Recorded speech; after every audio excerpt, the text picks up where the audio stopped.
Good morning. It is 9:02, and this is a school board briefing. And on our agenda today, we start with Mr. Scott Cashman will be going over some information regarding our interim superintendent search. So I'm just going to hand it over to Mr. Cashman. Thank you, Glad. Thank you, glad to be here, and appreciate all the board members getting their information in. I know there was a lot of thought put into this, so this morning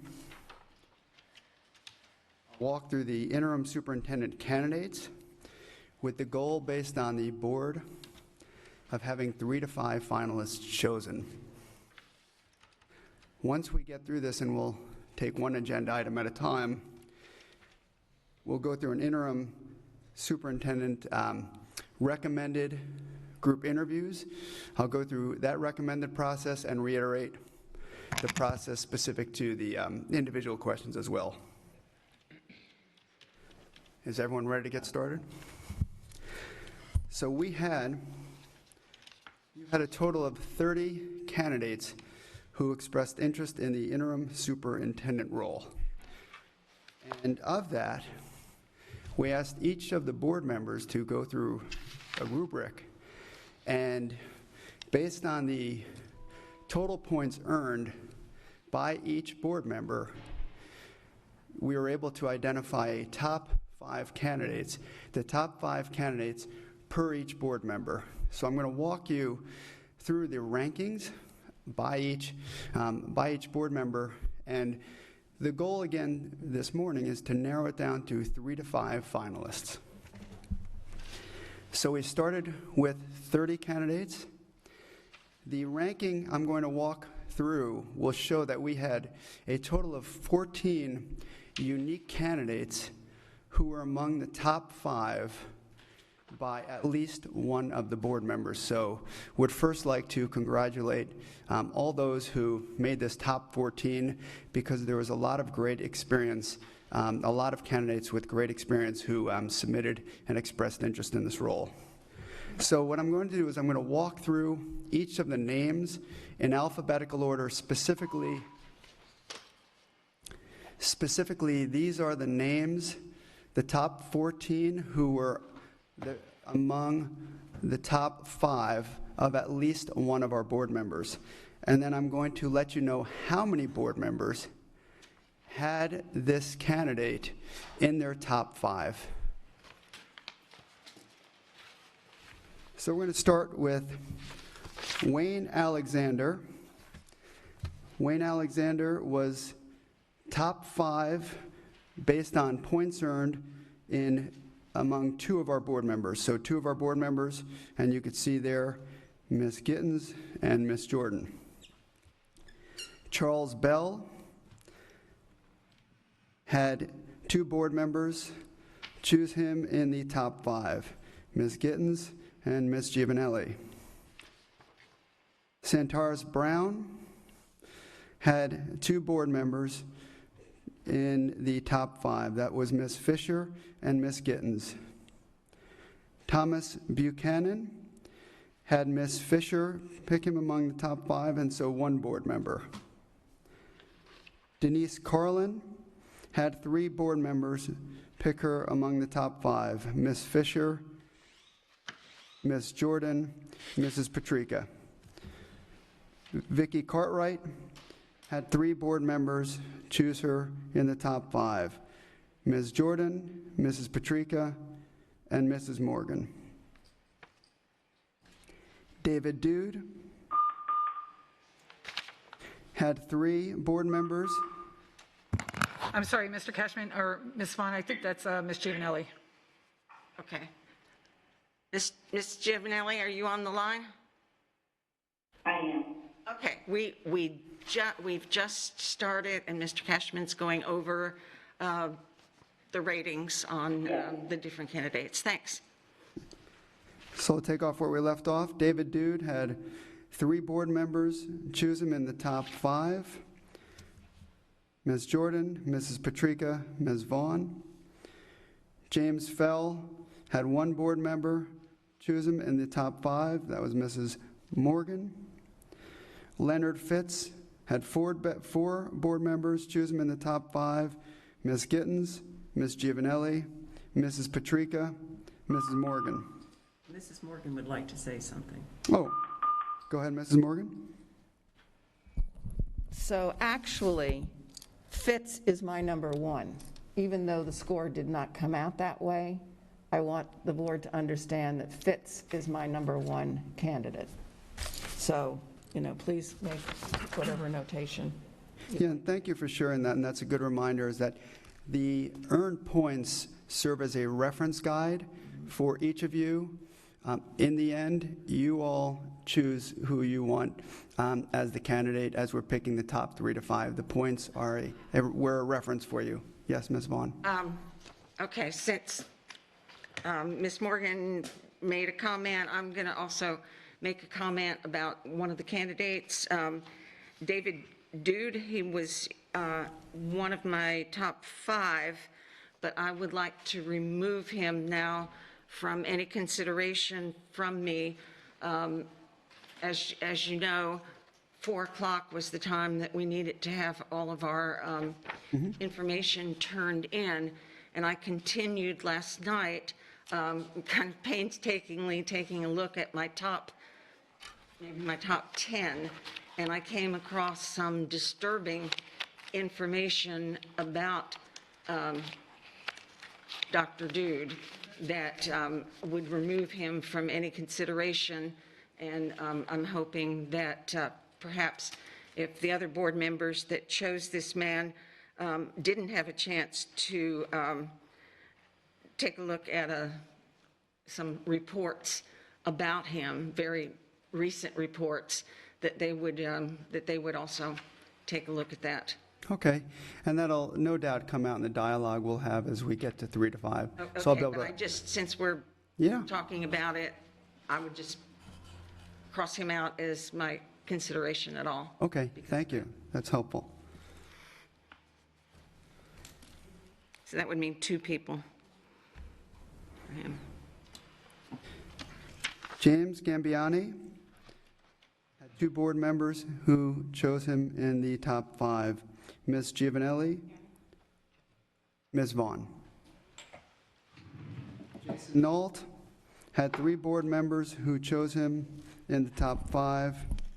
Ms. Gittens, Ms. Giovanelli, Ms. Vaughn. Jeremy Pippin had 1 board member who chose him in the top 5, Ms. Giovanelli.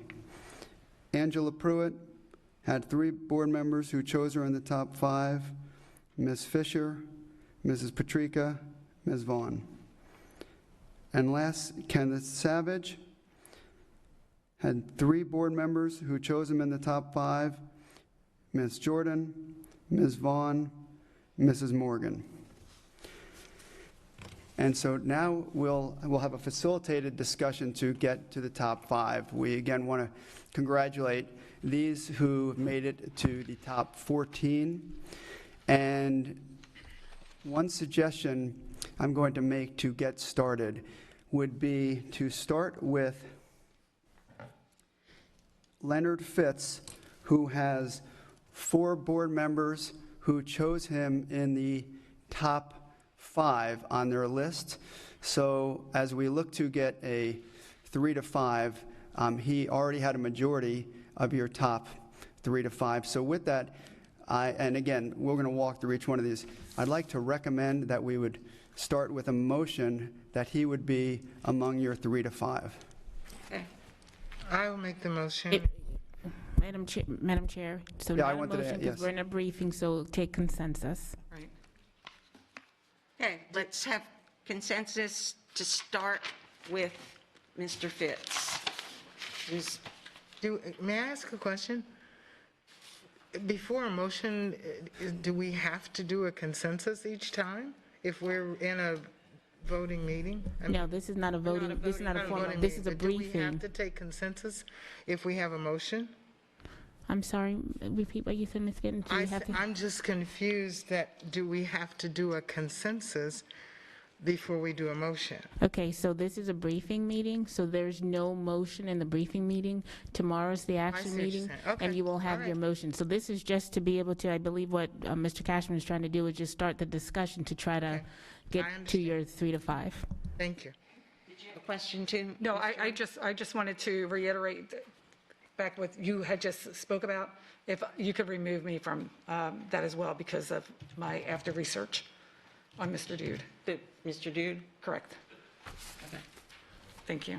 So I'm sorry, I interrupted you. And We're I'm doing a consensus on this. All right, so Mr. Cashman suggested that we start with Mr. Fitz because he appeared in 4 of us, the top 5. Consensus on starting with Mr. Fitz. We all good on that, Ms. Giovanelli? We have to say it out loud. Oh. Yes. Yes. Yes, for me. Yes. Yes. Ms. Fisher? I'm sorry. We're starting with Mr. Fitz. Is Yes. that all right with you? Mrs. Patrica? And Ms. Giovanelli said yes, so Okay, thank you. So Mr. Fitz would be considered among your top 3 to 5. Thank you. Now, as we go through this, I want to go to the other end in terms of the number of people with only one board member who provided them among their top 5. So we're narrowing it down to give the board an opportunity to present 3 to 5 finalists. So what I'm suggesting is now we look at those who only had one board member who supported them and see if we can eliminate them from the top 3 to 5. And I'm going to name the ones who have one, and then I'm going to open it to discussion, and then again I'll turn it back over to you, Ms. Vaughn. So the 3 with 1 would be Thomas Buchanan, James Fell. Based on the feedback that was just provided, David Dude would also fall there in that one. And the last was Jeremy Pippin. Any discussion on those candidates with 1? okay, Mrs. Patrica. First of all, I would like to thank you, Mr. Cashman and Attorney Dupree Bruno, for the amount of work that you put in on this over the weekend. I understand you didn't receive your last packet until after 7 o'clock last night, and I apologize for that. But I really, really appreciate your willingness to do this on a Sunday. So I also did my research on these people in the news, and I frequently go to a school board meeting and then go home and watch the 4 news outlets here in Lee County and wonder what meeting they were covering, because what's reflected in that coverage, it does not match the reality of what occurred in real life. So I did not, and I hesitate and ask my colleagues to do the same. Please don't reject someone because of media coverage. That didn't play into my decision-making process. I think the point is to get an interview and then look at references, and those references could very well, an investigation, as we know, Ms. Morgan and I were just the subject of an investigation of which there was 0 truth. So it's, I have to throw that out there in the consideration.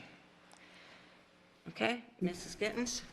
And I agree, actually, with Ms. Patrica, because this was a painstaking thing for me, because I did look at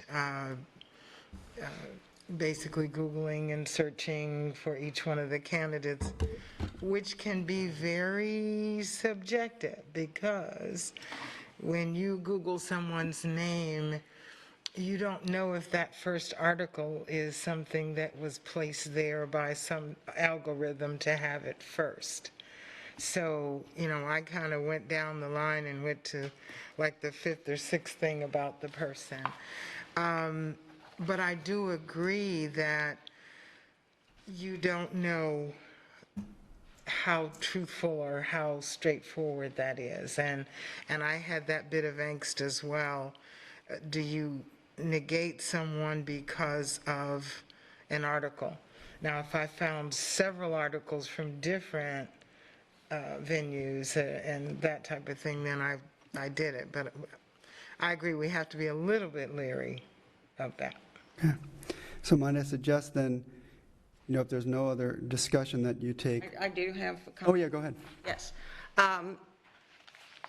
When I looked at this on this particular individual, it appeared in numerous, the information appeared in numerous Atlanta area newspapers, including the Atlanta Constitution.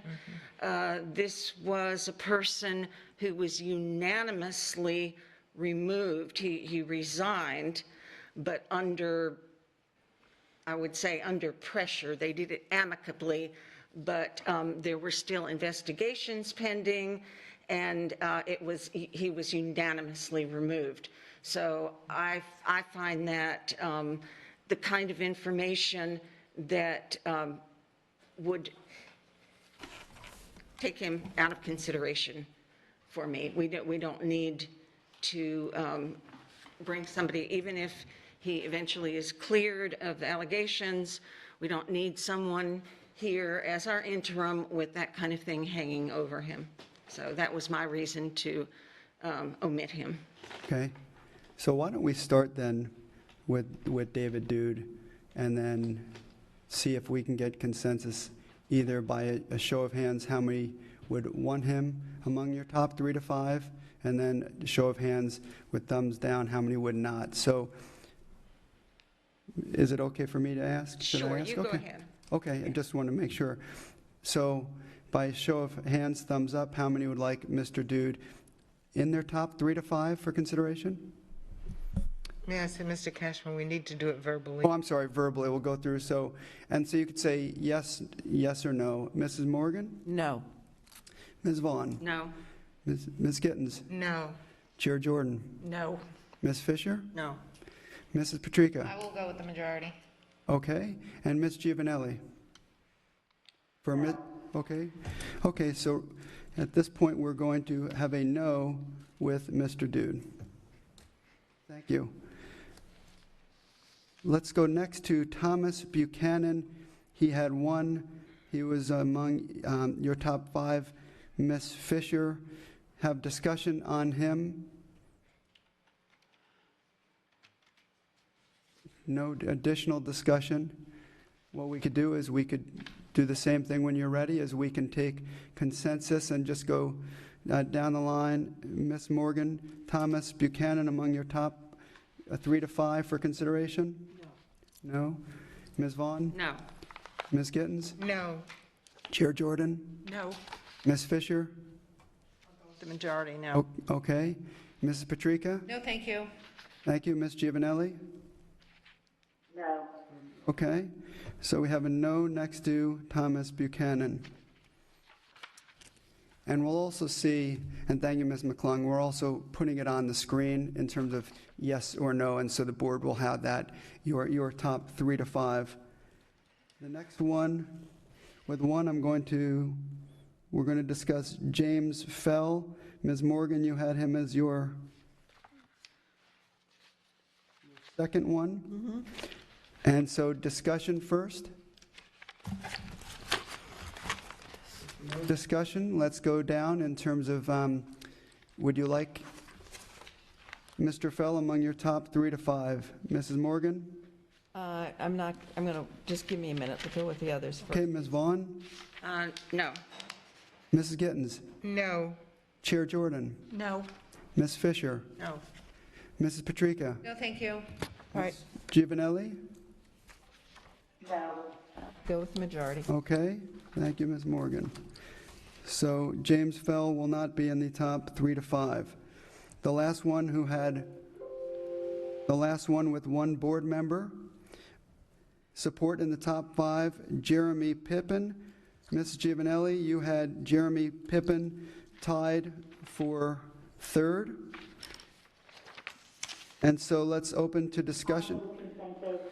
Okay, thanks, Ms. Giovanelli. Mrs. Morgan for Jeremy Pippin. No. Ms. Vaughn. No. Mrs. Gittens. Chair Jordan, No? Ms. Fisher, No. Mrs. Patrica. No, thank you. Okay. Get everyone? Okay. Thank you. No, then. Yeah, and thank you, Ms. Giovanelli. So Jeremy Pippin will be a no. I'd like to go through the same process now for those who received 2 board member support in their top 5. Those were Wayne Alexander, Charles Bell, Santaris Brown,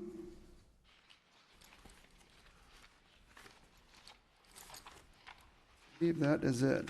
Gambiani. Yes, thank you. James Gambiani. Those were the 4 who had 2 board members supporting top 5. So let's start with Wayne Alexander. Ms. Gittens, you had him in top 5. Ms. Jordan in top 4. Any discussion on Wayne Alexander? I think that, I was trying to find my notes and I'm having a hard time finding them again. But I know that, I believe that he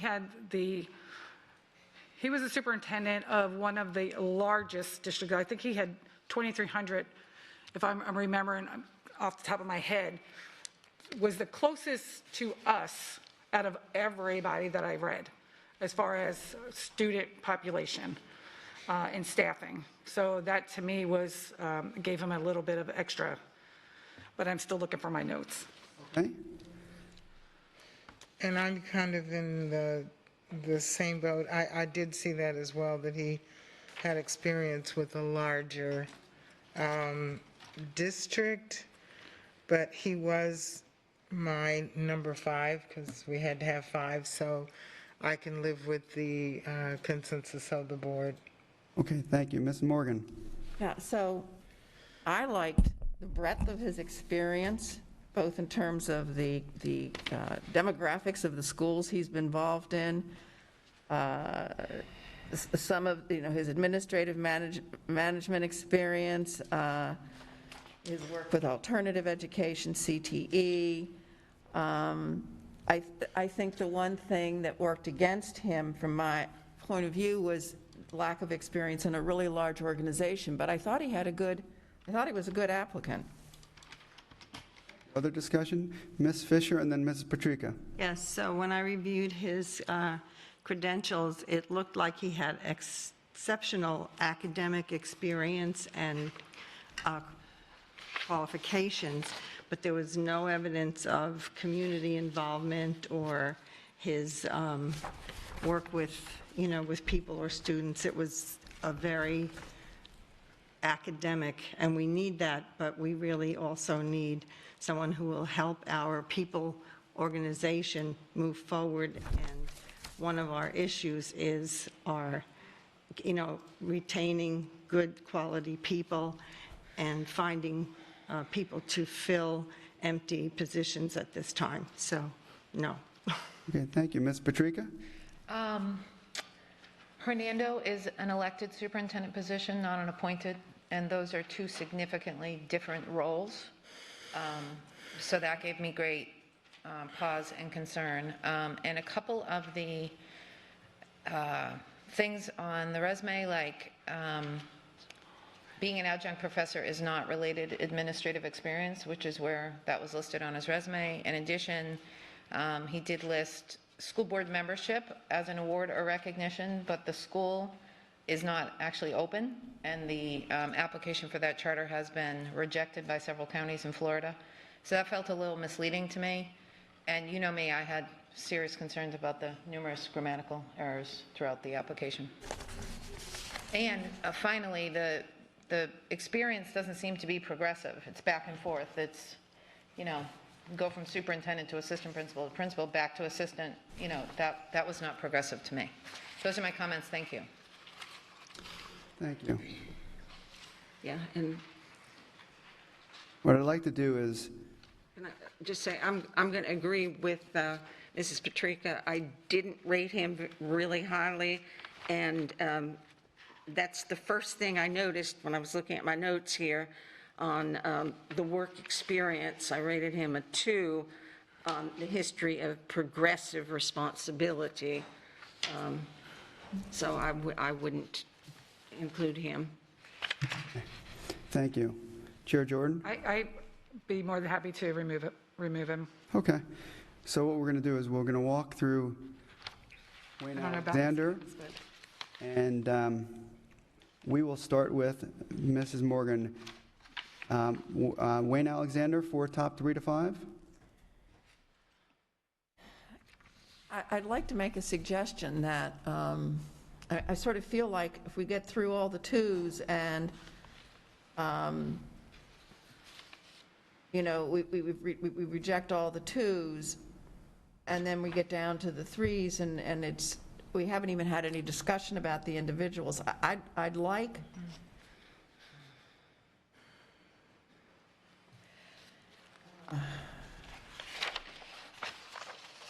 If you'd like, what we could do is we can also pause, go through the remainder. There's going to be 5 people with 3s. Actually, I have one correction, and I'll need to go back and take a vote. There was one additional person who had 4 people in the top 5, so I'm going to want to go back and do a vote there.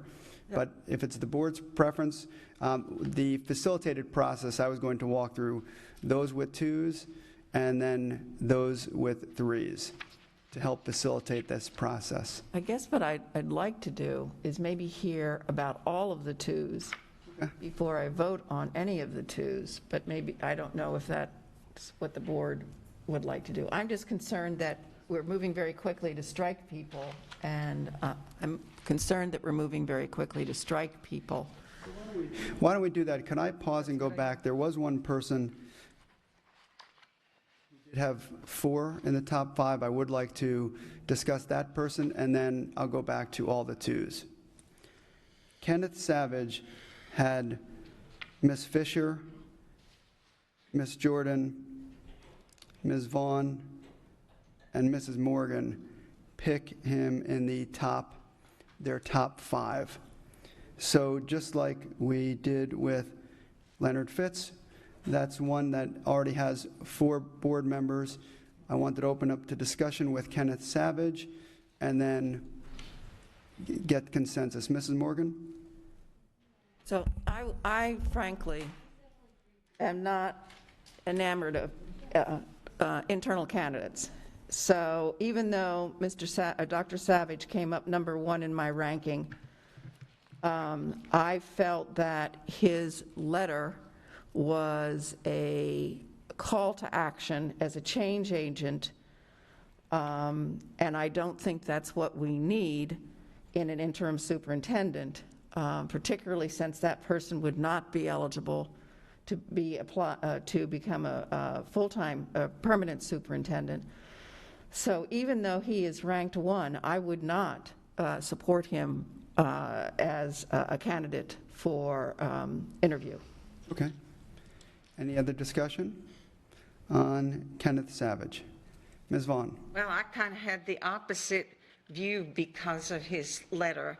I thought that he had some terrific ideas, and he has, I think a lot of us, at least I didn't realize some of the other honors that, the speaking engagements and some of the other connections and networking that he has.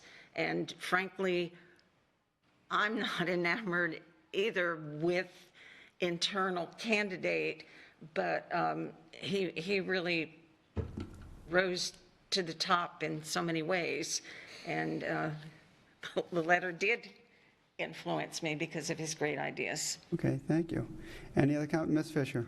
Yes, so I think that Dr. Savage has definitely a progressive history, and he has had state experience and has that connection with the state. He understands the inner workings of the district as well as our position statewide and the perception about this district statewide. And I think he, although he is an internal candidate, I think he definitely has exceptional educational and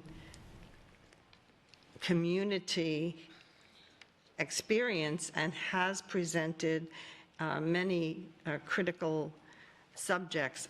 We also had an opportunity to observe him as when he worked in the district before he went to the Department of Education, and he was always very outstanding and actually was the state principal of the year one year, and he is very adept at data.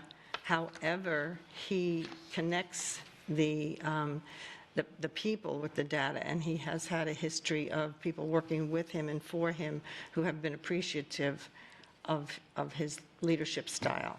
Thank you, Ms. Morgan, and then Ms. Gittens. So I think the real question is, are we looking for a change agent as our interim? Because my view of the interim is someone who takes the baton from Dr. Atkins and hands it over to someone that we hire because we have agreed as a board that this is where we want to go in the future, and that person should be our change agent. I don't see the interim. I mean, I loved Savage's letter. I think he nailed it. But I don't think that, I mean, he comes in 6 months. Is he going to be able to, I mean, yes, he will be able to do some things with all of his data analysis, et cetera. But then we're going to hire somebody else to come in. And who's to say that in going through the process of the superintendent, the permanent superintendent search, we don't come up, we and the community don't come up with a vision for what we want going forward, and will that necessarily be consistent with, you know, what we've taken on short term? So I want to make it clear, I thought it was a fabulous letter, but I think, in my opinion, it's not what we're looking for in an interim. What are we looking for in an interim? To be a change agent or to be the person who passes the baton? Ms. Gittens and then Ms. Fisher. Of course, I totally agreed with many of the things that were stated in Dr. Savage's letter, because there are things that I have brought up numerous times on this dais, such as how do we communicate things that we are not as good at, things that are opportunities, and not make it sound like, oh, we're against the district. The whole thing like about the graduation rate. So I've been saying that forever, that 1.3%, yes, we increased, but if you crunch the numbers, 18% of that class was either in other or undecided. That was close to 1,000 students. So many of the things he said I agree with because I have said them.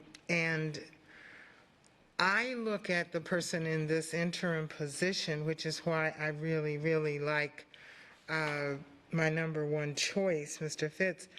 I see that person as someone coming in from outside, taking a look at who we are, what are we doing, and be able to help guide us and have it ready for someone coming in saying, this is what we've been doing, here's some possibilities of making it even better.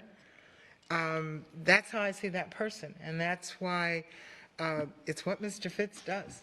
And I don't know, and it's going to sound funny, but the reason I don't want someone from inside is because if you're inside the house, you can't see the paint on the outside of the house, if it's chipping or if it needs redoing or whatever.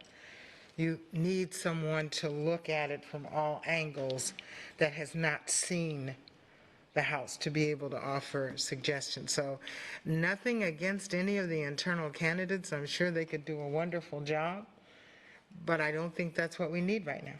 Okay, thank you. To finish up discussion then on Kenneth Fisher, Ms. Fisher. Kenneth Savage, Ms. Fisher. Yes, okay, thank you.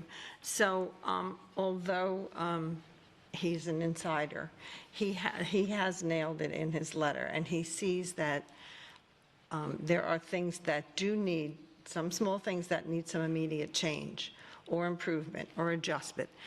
And so I'm looking at this candidate as someone who can not only build on our strengths that exist and enhance those, but can make adjustments as necessary. If we're looking at a 6 to 9 month term while we search for a permanent superintendent, we cannot suspend the business of the district. We need to keep going. And that would be the one advantage, I think, to any internal candidate, is that they've worked with the things that have been successful. They know the issues that need to be improved upon, and this is an opportunity for improvement. And when you're looking at the space of nearly a year, I think you have to really keep in mind that we need to continue the work of the district. We need to service our stakeholders. We need to educate our kids.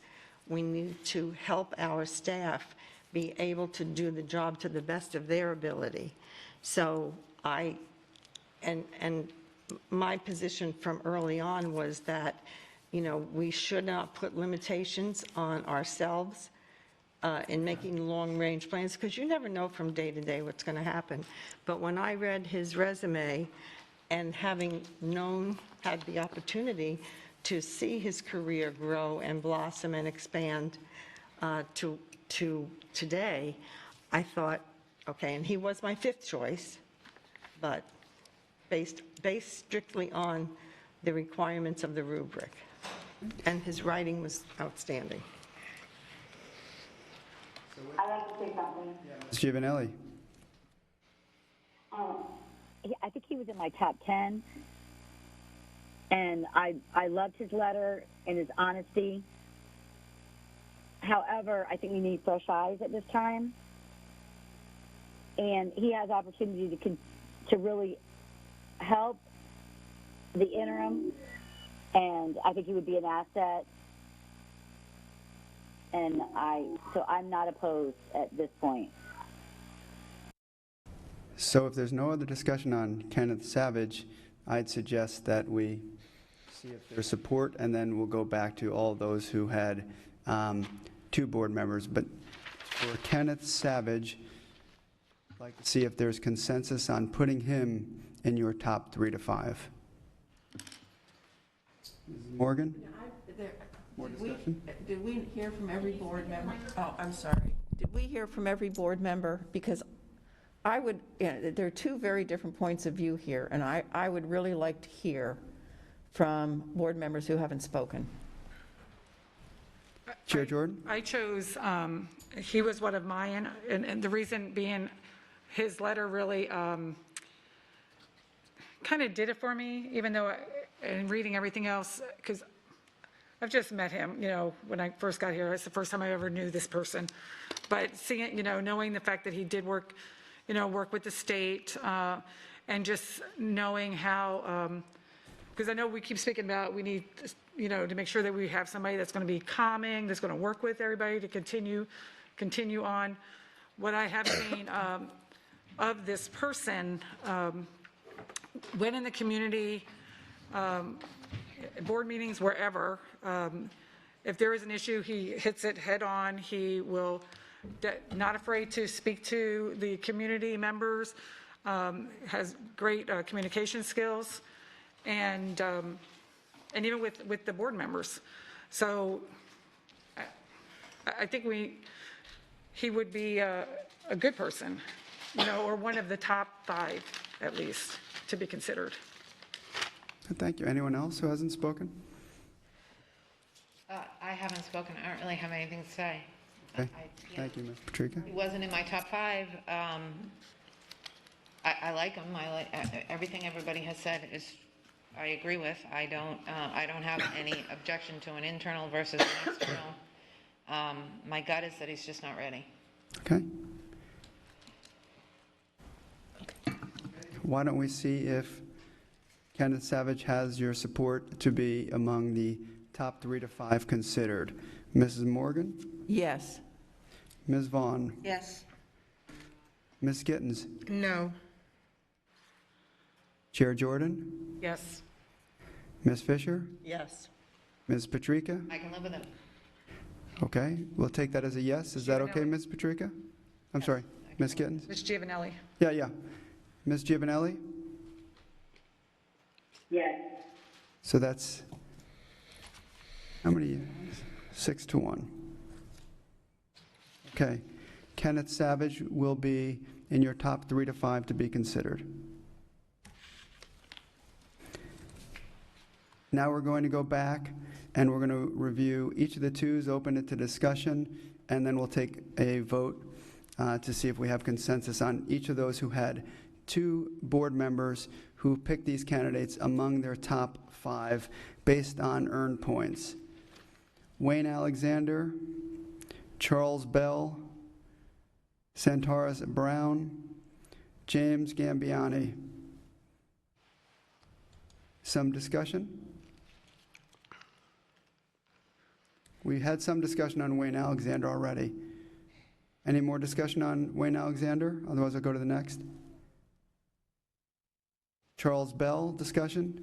Ms. Fisher? Okay, so Dr. Bell worked in the district for quite a long time.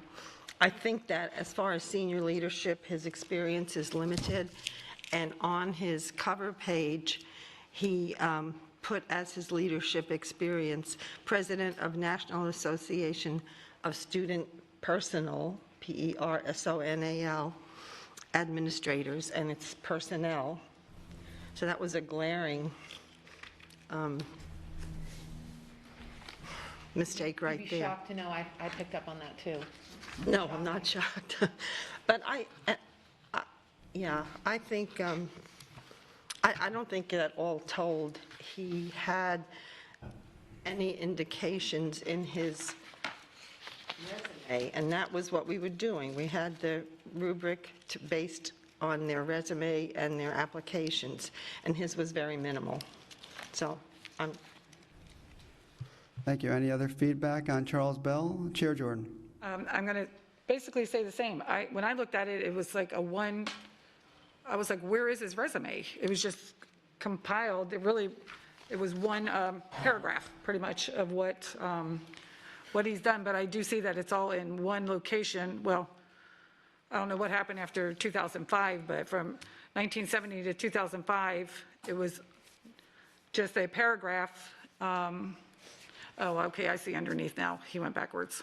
Okay. That's why I just didn't, I don't know, it was not enough for me. Any other discussion on Charles Bell?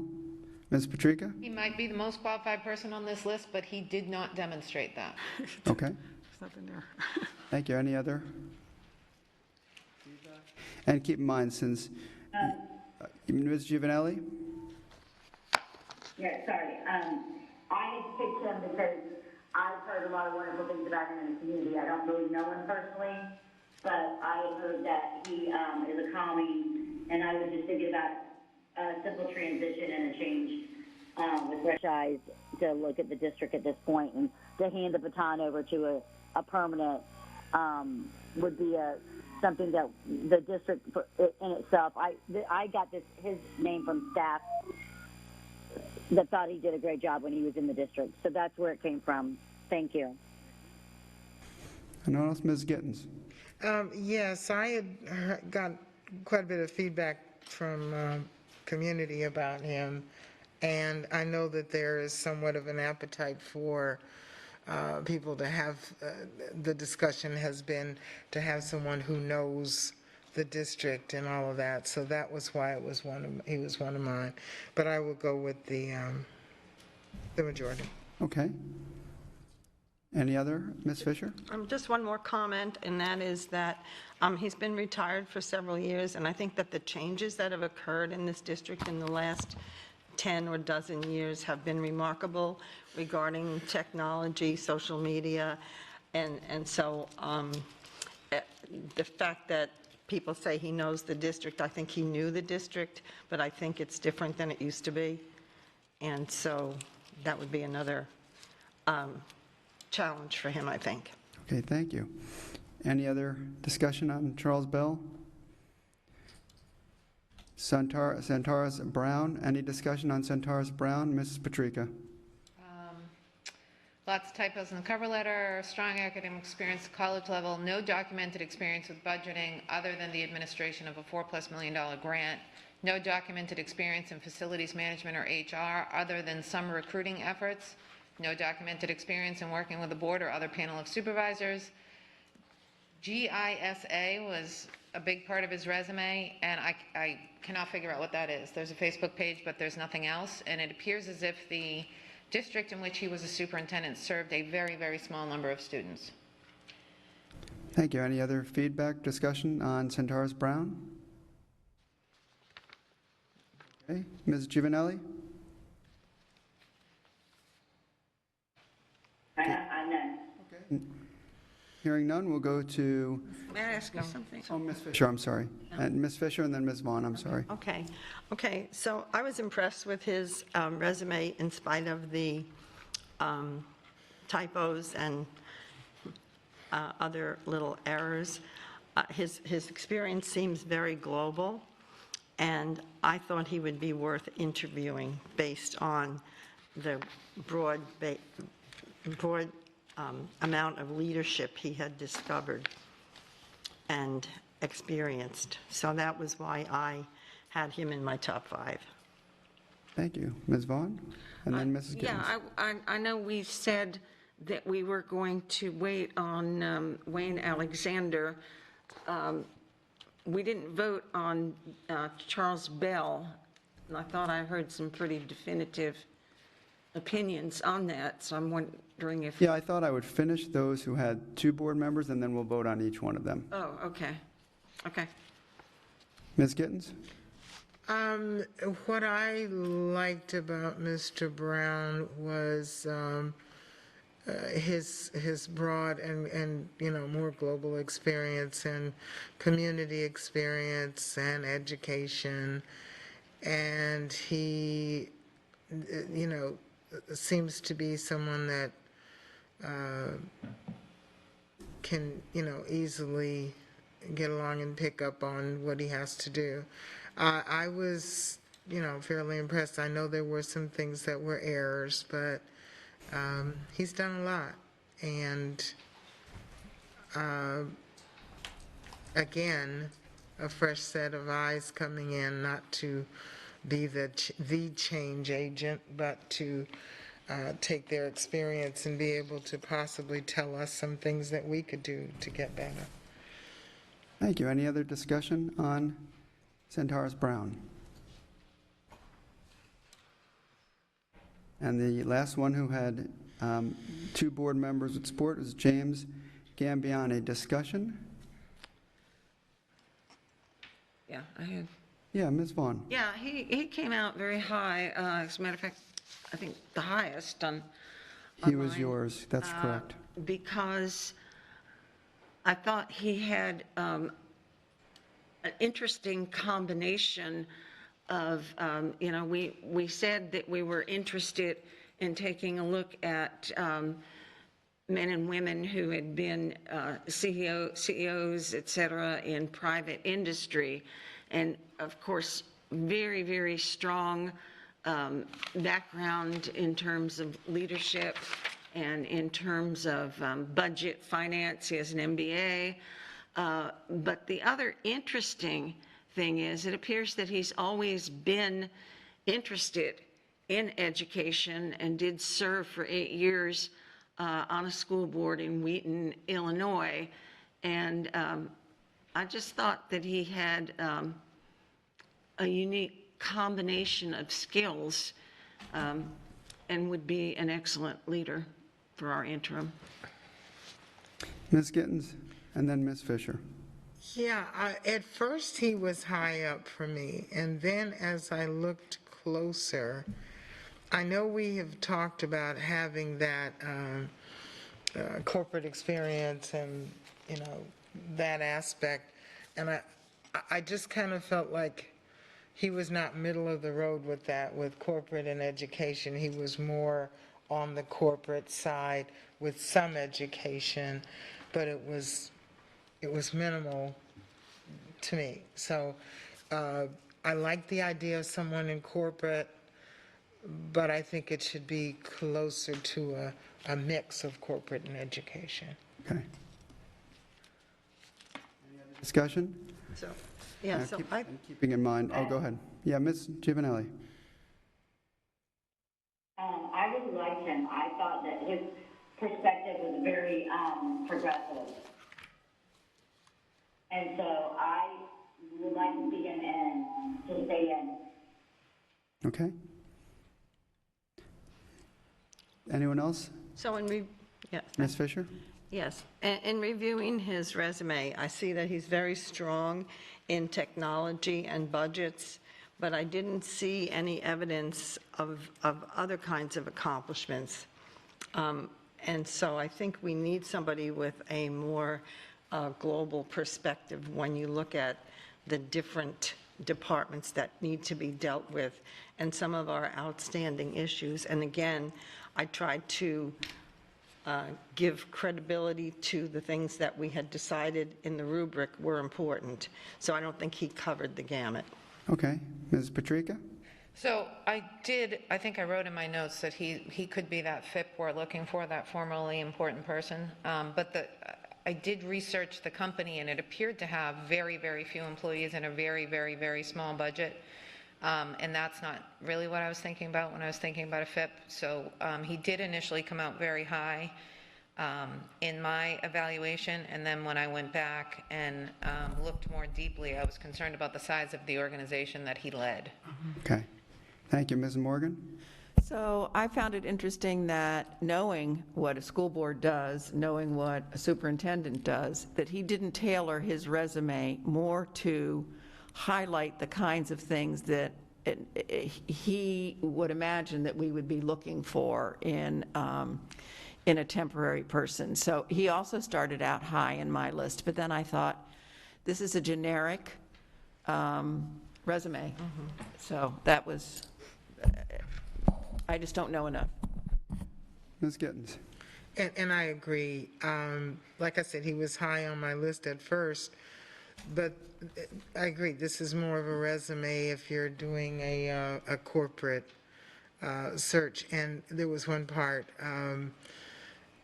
where the only financial part where his company is that he dealt with companies that had, $10 million to $1 billion. It wasn't that it was his company.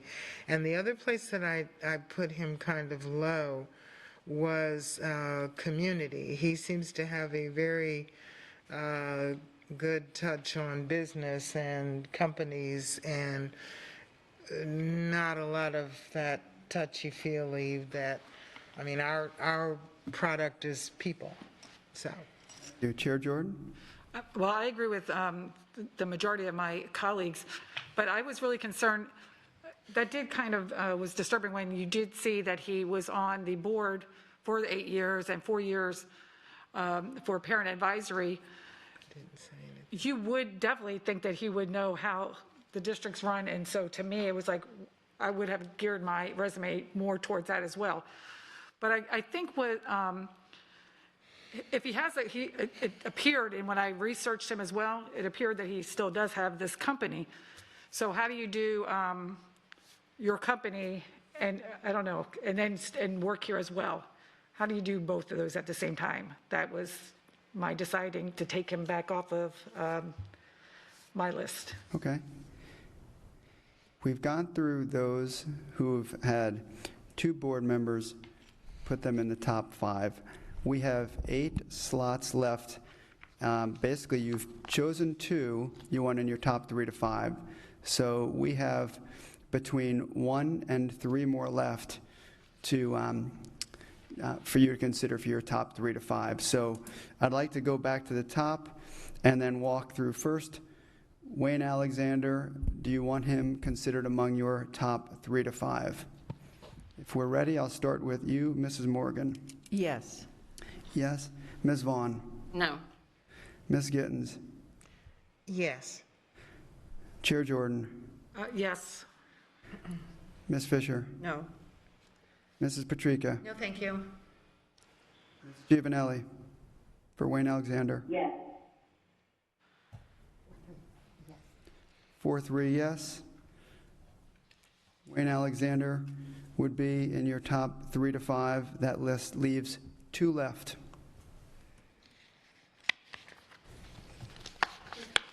Charles Bell. No. I'm sorry, thank you, Ms. Morgan. As a no. Ms. Vaughn? No. Mrs. Gittens? Yes. Chair Jordan? No, thank you. Ms. Fisher? No. Mrs. Patrica? No, thank you. Mrs. Giovanelli? Yes. Charles Bell? 5 to 2, that will be no for Charles Bell. Santaris Brown, Mrs. Morgan? No. Ms. Vaughn? No. Ms. Gittens? Yes. Chair Jordan? No. Ms. Fisher? Yes. Mrs. Patrica? No, thank you. Mrs. Giovanelli? Yes. That's 4 to 3 no for Santaris Brown.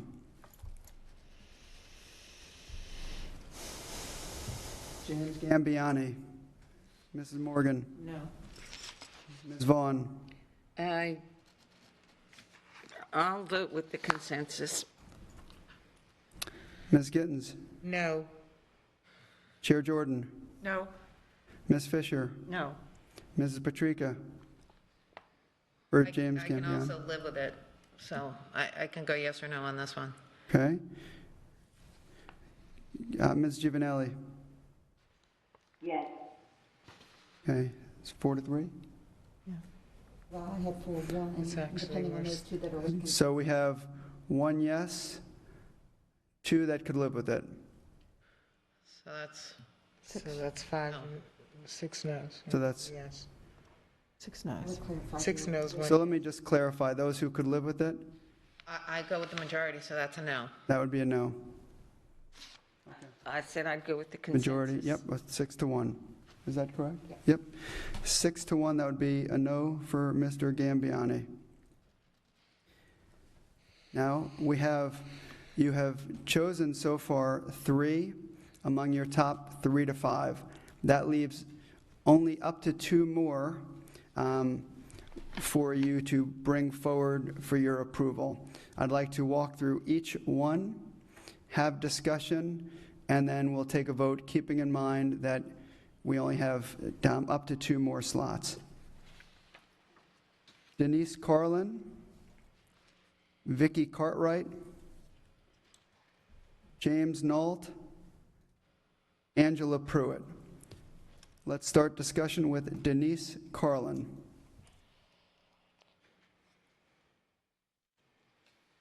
Ms. Vaughn? Oh, Oh, I'm sorry, I thought you had your hand up. Any discussion? Ms. Giovanelli, any discussion?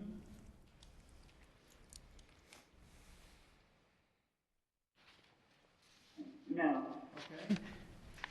No discussion on Denise Carlin? Oh, there was? So Ms. Patrica? I believe that Denise, Dr. Carlin would be a calming force at in the superintendent's seat. I don't know that I've ever heard her say something improper, either publicly or privately. I believe that she has the experience in the district to keep the ship moving forward while we find a permanent. And, you know, she happened to fall on the list after I had already reviewed 6 error-filled application packets. And so when I read hers and it was error-free and perfect, I was very impressed. And the experience, I knew sort of categorically what Dr. Carlin's experience was at the district, but to read it all in one place was very, very impressive to me. Those are my comments.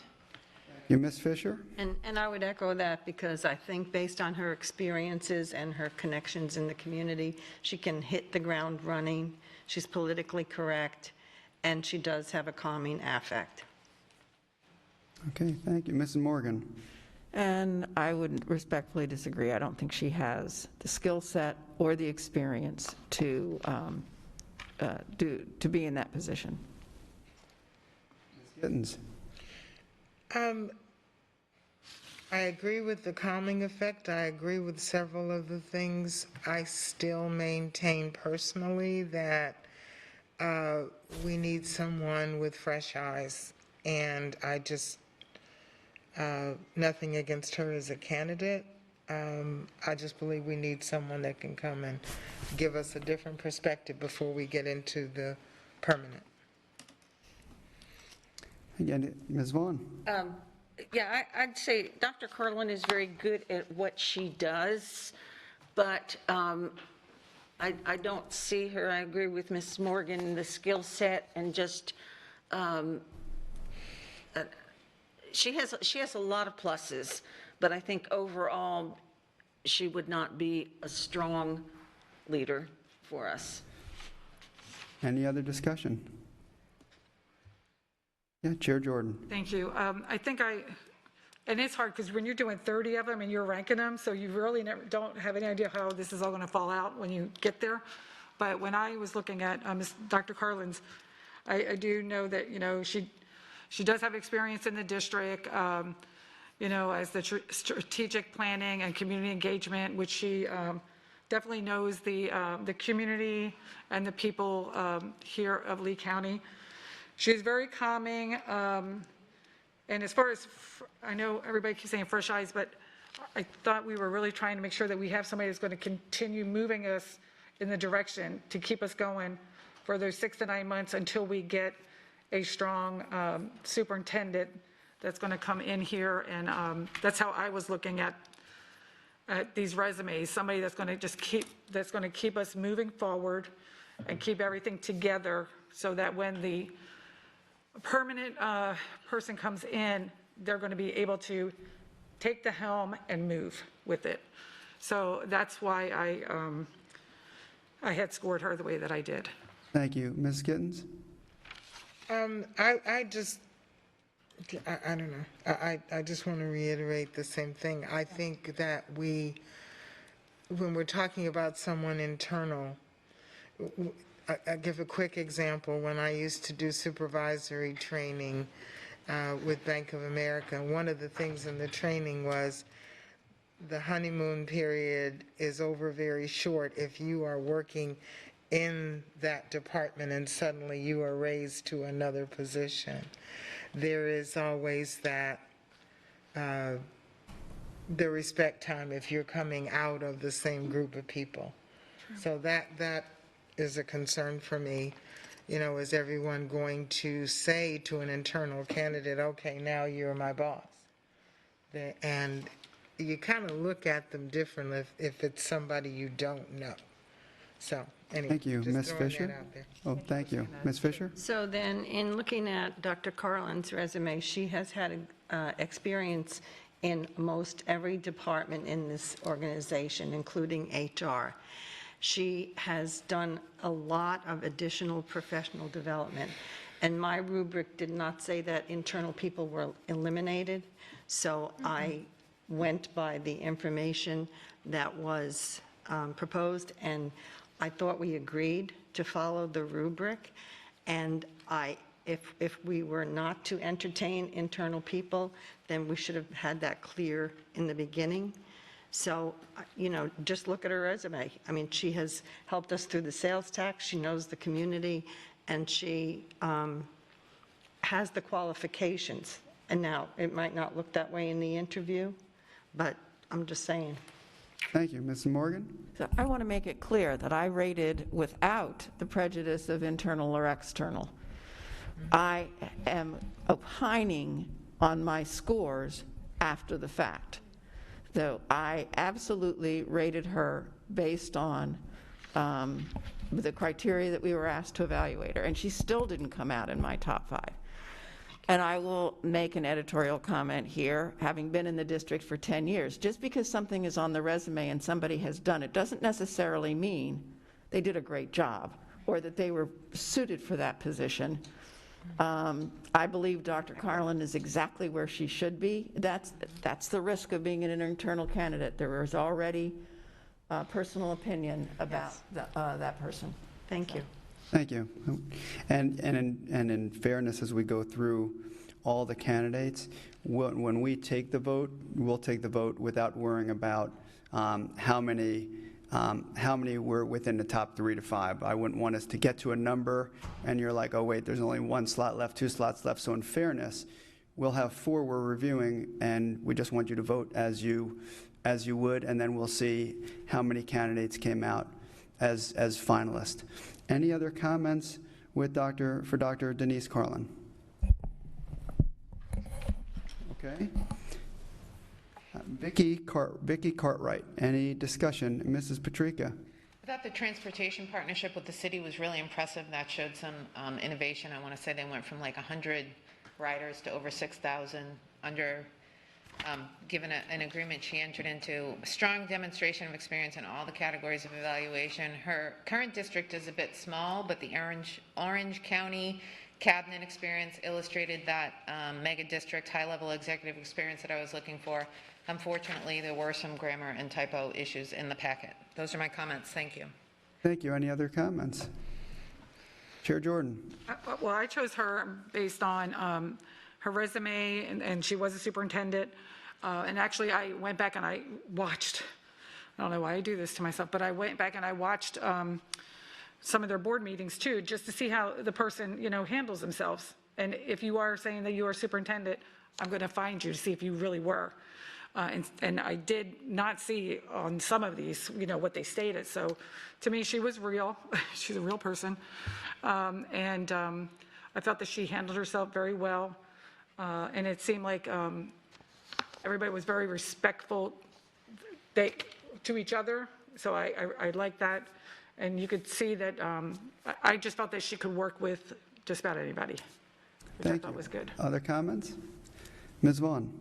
She wasn't in my top 5, but in the grand scheme, she was probably in the top 10. She's one that I would like to take another look at the end. I think, my feeling is on some of these, as I hear my colleagues on the board discuss, there may be things, second looks at different people, and I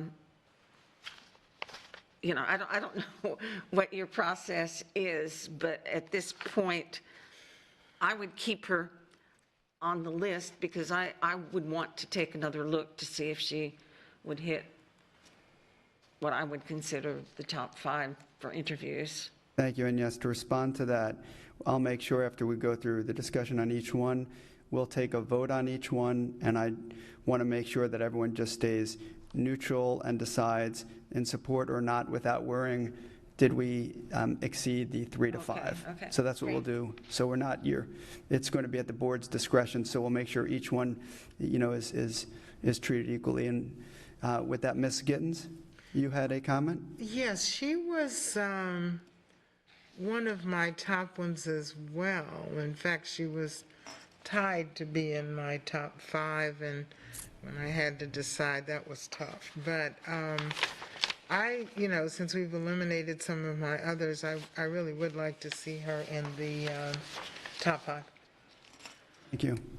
Chair Jordan. I want to add too, I think Ms. Patrica mentioned it about Orlando, which is the 9th largest district in Florida. But what jumped out at me is the fact that the exceptional student education, so she's really strong in that, and to me that really matters. So that was another plus for her. I just wanted to add that. Thank you. Ms. Fisher? Yes, and so she has varied experience in multiple states. She was rated by the community a 3 out of 5 in Oshkosh, but I would keep her and take another look for sure. Thank you. Ms. Giovanelli, did you have any comments regarding Vicky Cartwright?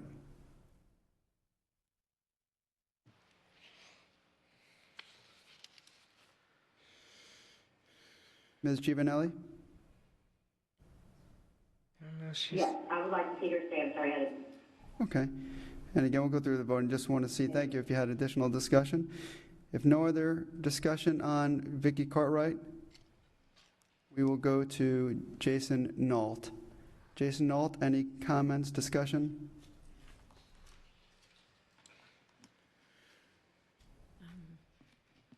No, Ms. Vaughn. I'm just going to say he came out very high, and I checked to see if there were any of those flags that I noticed with some of the others, and I didn't see anything. He was one of my higher candidates. Thank you. Other comments regarding Jason Nault? Ms. Fisher and then Ms. Gittens? I thought he was an amazing entrepreneur. Thank you. Ms. Gittens? He came out pretty high on mine as well, and I do want to, in retrospect, say that I agree with what Ms. Morgan said, that I scored not based on any preconceived ideas. I just went through and scored the applications. I'm trying to think of. He came out high, and I liked some of the things that he did. I think this is the one that he mentioned, strategic planning and equity a lot. And I really liked the fact that he mentioned equity, and I think, if I'm not incorrect, he worked with areas, yes, that had a high minority population. And considering that we are a majority minority district, I think he brings some really good views to that. So, Thank you. Mrs. Morgan and then Mrs. Patrica? Yeah, so he was in my top 10. And what I like is in first paragraph of his letter, he says, I attribute my success to be an active listener, excellent communicator, strong collaborator, and inclusive leader who values establishing positive working relationships and stakeholders.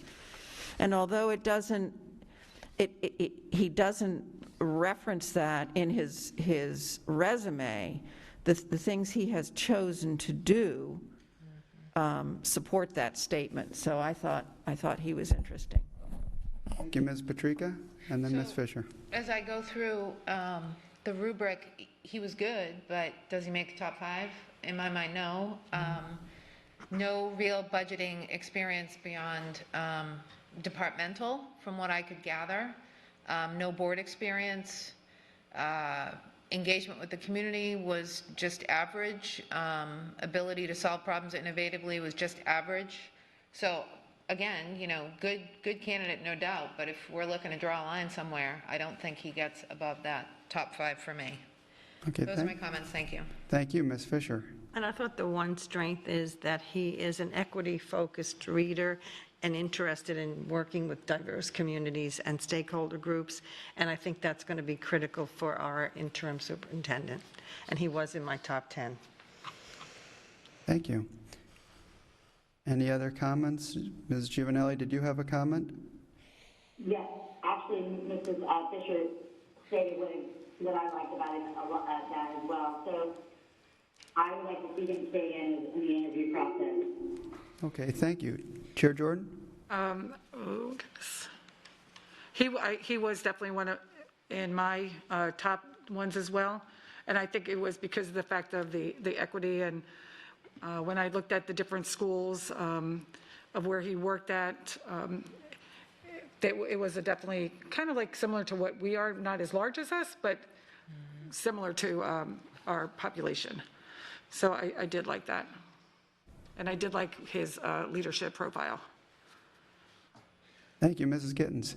well, I just wanted to add, and some people are saying about being in a smaller area, but Chicago schools are not small. So he's used to a really metropolitan and larger area and diverse area, so. Thank you. Other discussion or comments regarding Jason Nault? Okay, hearing none, we'll go to Angela Pruitt. Any comments, discussion regarding Angela Pruitt?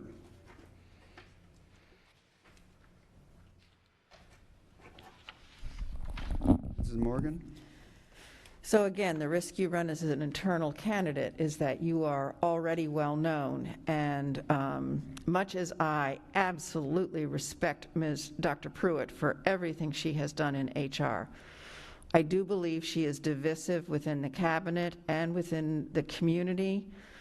I don't see her as someone who will,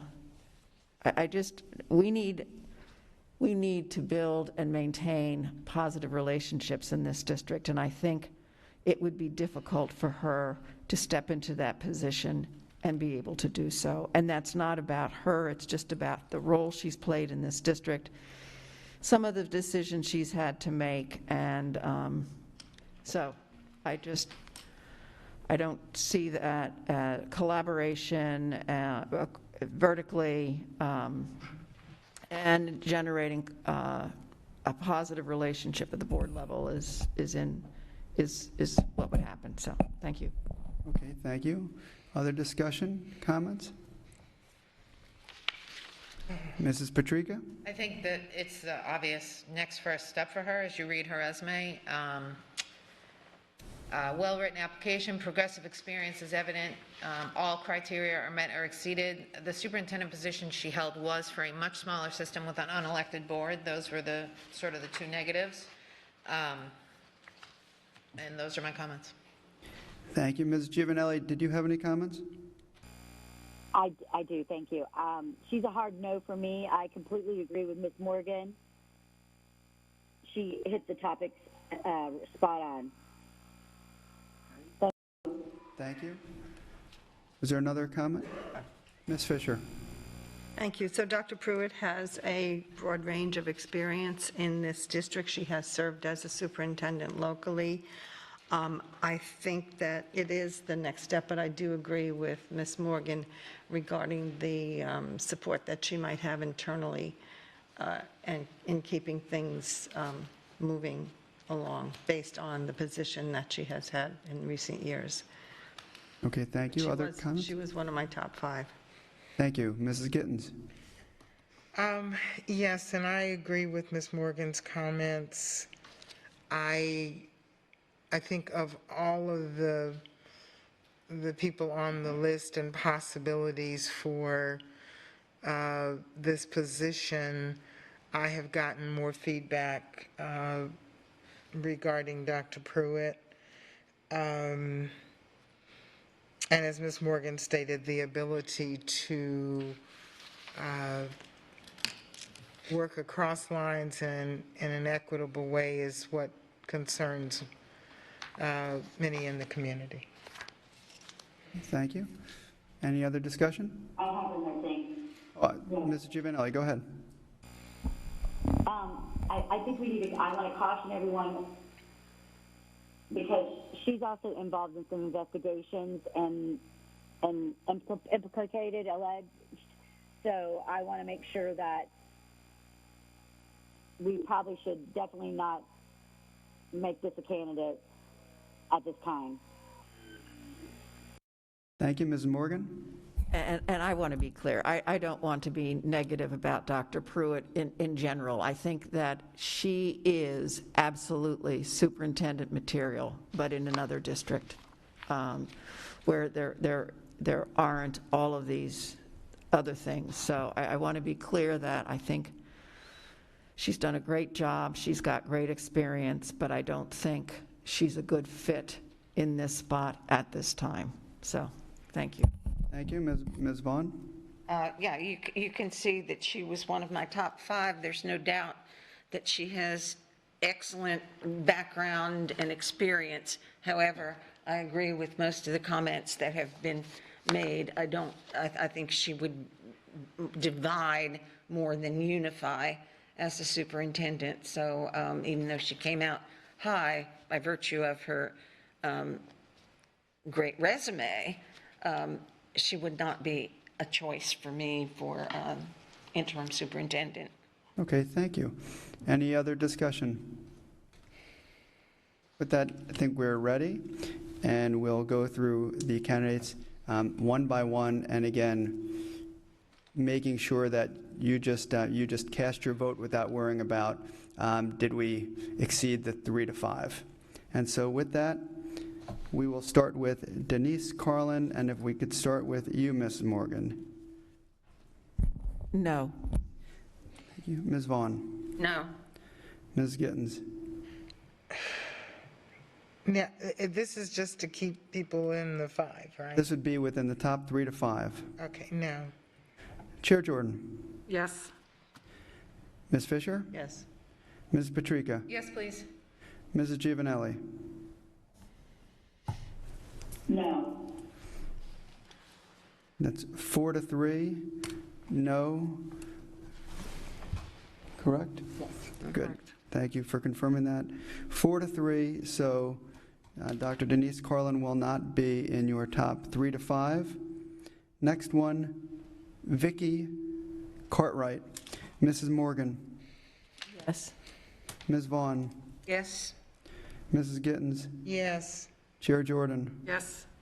Ms. Fisher. No. Mrs. Patrica. Yes, please. Mrs. Giovanelli. No. 5 to 2. 5 to 2, Vicky Cartwright will be in the top 3 to 5. Jason Nault. Mrs. Morgan. Yes. Ms. Vaughn. Yes. Mrs. Gittens. Yes.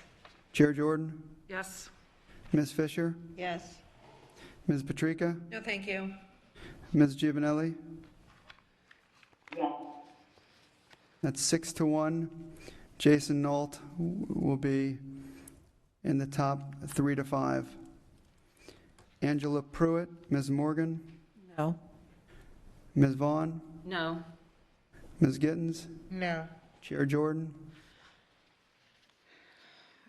No. Ms. Fisher. No. Ms. Patrica. Yes, please. Ms. Giovanelli. No. That would be 5 to 1. It will, I'm sorry, 6 to 1. Thank you. 6 to 1. Dr. Pruitt will not be in the top 3 to 5. I'd like to just go through the list. You'll be confirming and approving tomorrow. Wayne Alexander is in your top 3 to 5. Vicky Cartwright in your top 3 to 5. Actually, this is all top 5. Leonard Fitz, top 5. Jason Nault, top 5. Kenneth Savage, top 5. Did I miss anyone? That's it. So, Ms. Vaughn, that will be the list going to the meeting and to the board tomorrow for approval, those 5. Great, thank you. Thank you, and I appreciate everyone's effort in going through that. And again, congratulations to those finalists. Madam Chair, may I ask for a 5-minute break, please? Yeah, I think we're scheduled to end at what time? 12. Yeah, we one. have time for that. Yeah, let's take a 5-minute break.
We are back in session with our school board briefing meeting, and we're going to continue with our facilitator, Mr. Scott Cashman, and the topic will be the interim superintendent group interviews.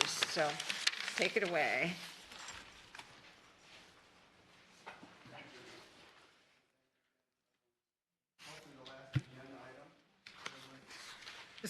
Yeah. Be closer.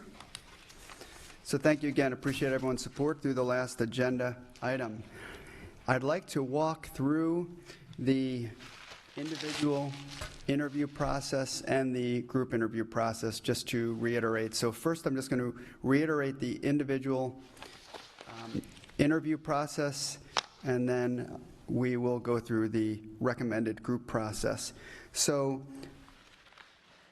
last Friday, and actually even dating back to May 16th, you have received sample interview questions, and I have received feedback and sent back to you last Friday a combined questions and potential alternatives. So in the individual questions, based on the recommended rubric, you'll see original questions, and then underneath you would have seen alternatives, or in parentheses, ALT, which was just feedback provided by one of the board members or multiple board members to just word the question differently.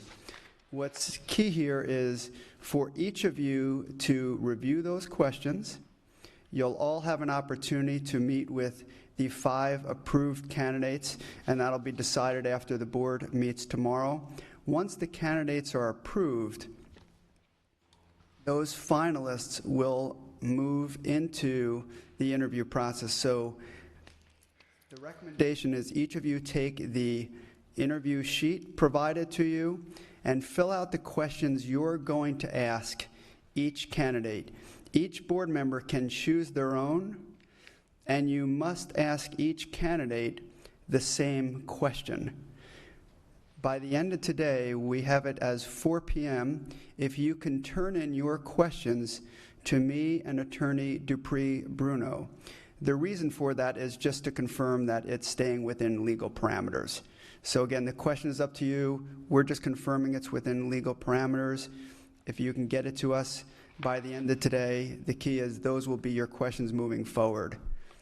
We want everyone to also save your notes as you go through the interview process, because the interview notes are public record, and those should be turned into me and Attorney Dupree Bruno by June 6th, which is the day before the group interviews. I'll pause, see if you have some questions, discussion before I go into the recommended group interview. Mrs. Gittens. Okay, first of all, I want to make sure I understand the questions that you sent us were not on the agenda. Yeah, where are they? Right, this was No, something the, you sent before. Just to reiterate the interview process, the questions have already been sent to each of you. They were originally sent on May 16th, and then I sent a summary last Friday with an interview sheet you would use for the individual interviews. Okay. Did you receive that on Friday? I am looking right now because I don't recall opening it. Was it from you? You do. Oh. It was from you on the It would have been from the board office. From, okay, so I'm not sure who it was from, because let's see, I have not seen it, I cannot find it at this. Ms. Roman, do you know where that would have come from, which office? Skittens, that email I sent out on Friday evening. So that was from you, Ms. Yes, ma'am. Ms. Rowan? All right, wait a minute. Yes. Either Friday or Saturday, yes, it would have come from my email. Okay, I just need to know who it came from. And to make sure that I have the right one. Sunday morning. And that was a summary based on feedback provided from May 16th. Okay, can you give us a date, please, Ms. Roman? Sunday morning at 9:05.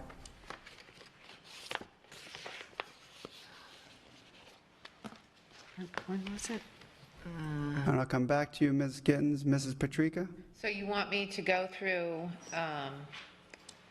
these questions and tell you which ones I'm going to ask of each candidate over the next 2 weeks-ish? That's correct. They'll be before June 7th.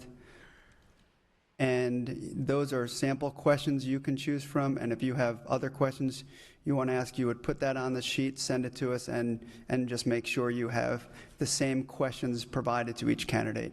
Okay. I appreciate that you're doing this without making us say them out loud in public so that we can assess their ability to respond on the fly. Okay? I was wondering how we were going to do that, and I appreciate this. Okay. Ms. Fisher, and then I'll go back to you, Mrs. Gittens. Okay. I'm still having difficulty locating. Ms. Roman, can you please, We could would you re-forward mind it. please resending that so that they all have that, please? Thank you. Sorry, Ms. Vaughn. Apologize.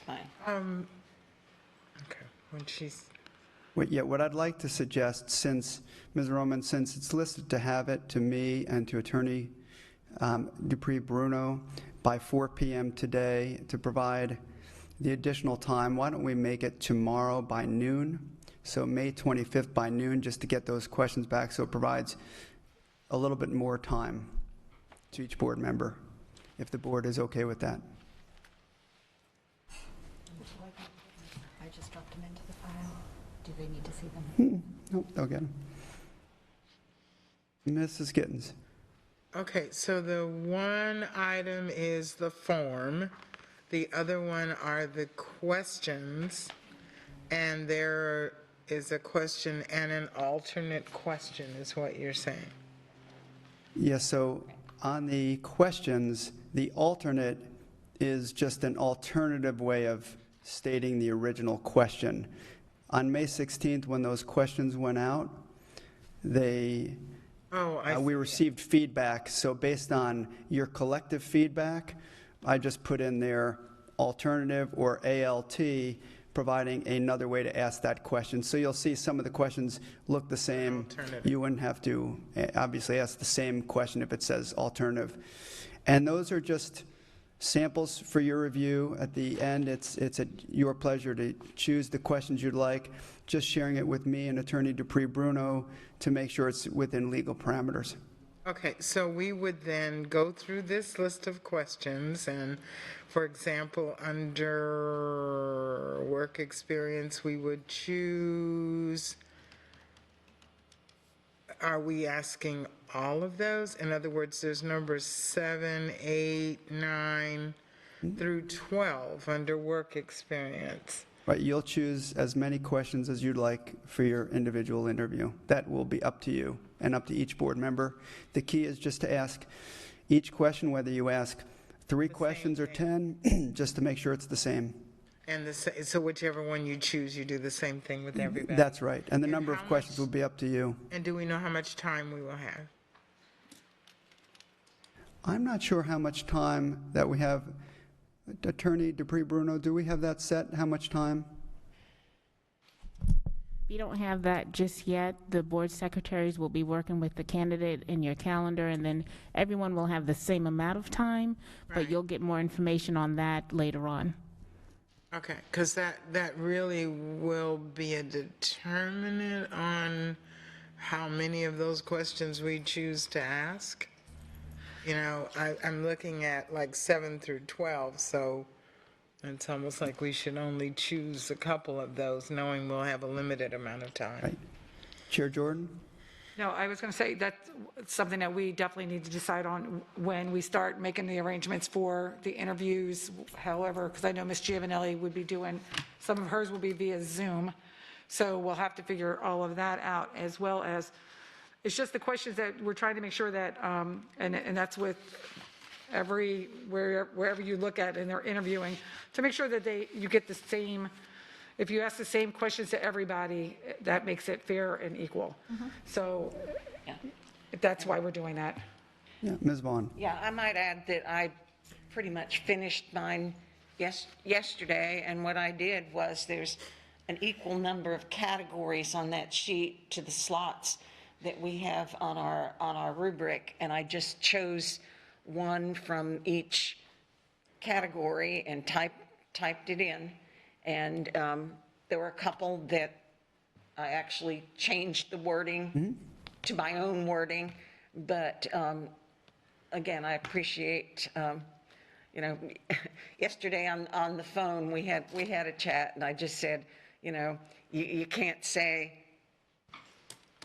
are you pregnant, or do you think you have, and things like that, the kinds of things that they would say back in the old days. And it's say that. pretty easy to slip up I like that, the old with days. something that's, that might not be legal, and certainly we don't want to get into that predicament. So I appreciate that you're going to look over them. We'll have all those questions. Yeah, Questions and of course, checked. in terms of time, staying on the question that we asked, there are always ways to kind of expand, stay on the same question and expand on it and kind of work with it. So it worked out really well, the typing of those things. It worked out really well for me yesterday when I did it.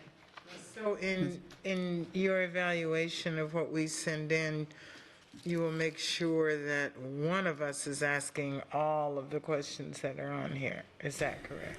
No, you actually don't have to ask any of those questions on there. Those questions are just suggestions for you based on feedback and receiving feedback from the board members. I've also added that collective feedback back into that document. What will be key is we'll make sure that they're approved from a legal and human resource standpoint. So we'll make sure they stay within parameters. Might I suggest, just so as you're thinking about the timing of the interview, and so we can provide some clarity since we'll be scheduling those over the next couple of days, a recommendation per finalist in terms of how much you'd like for one-to-one. Is there a suggestion? Maybe 50 minutes I'd put out there as just some dialogue, 50 minutes which allows you to spend the time, and again, there is clarity how much time each board member would have, as opposed to wondering, is it going to be a 3-hour meeting or half an hour? So discussion and agreeing to a time, would that be helpful? Ms. Gittens? I'm sorry to keep talking, but I think at least 20 minutes. I mean, with each 20 minutes? candidate Yeah. would be kind of, a reasonable amount of time. And if you use less of it, then you use less of it. So are you suggesting a recommended 20 minutes per candidate? That's what I'm suggesting, if we can get through, all the questions in that time. Okay. Only because you mentioned 15 minutes. I meant, 50. Oh, 50? Yes. I thought you said 15. Yeah. Oh, okay. So 50 may be too much, 20 minutes may be too little. So, What other recommendations do we have? half hour.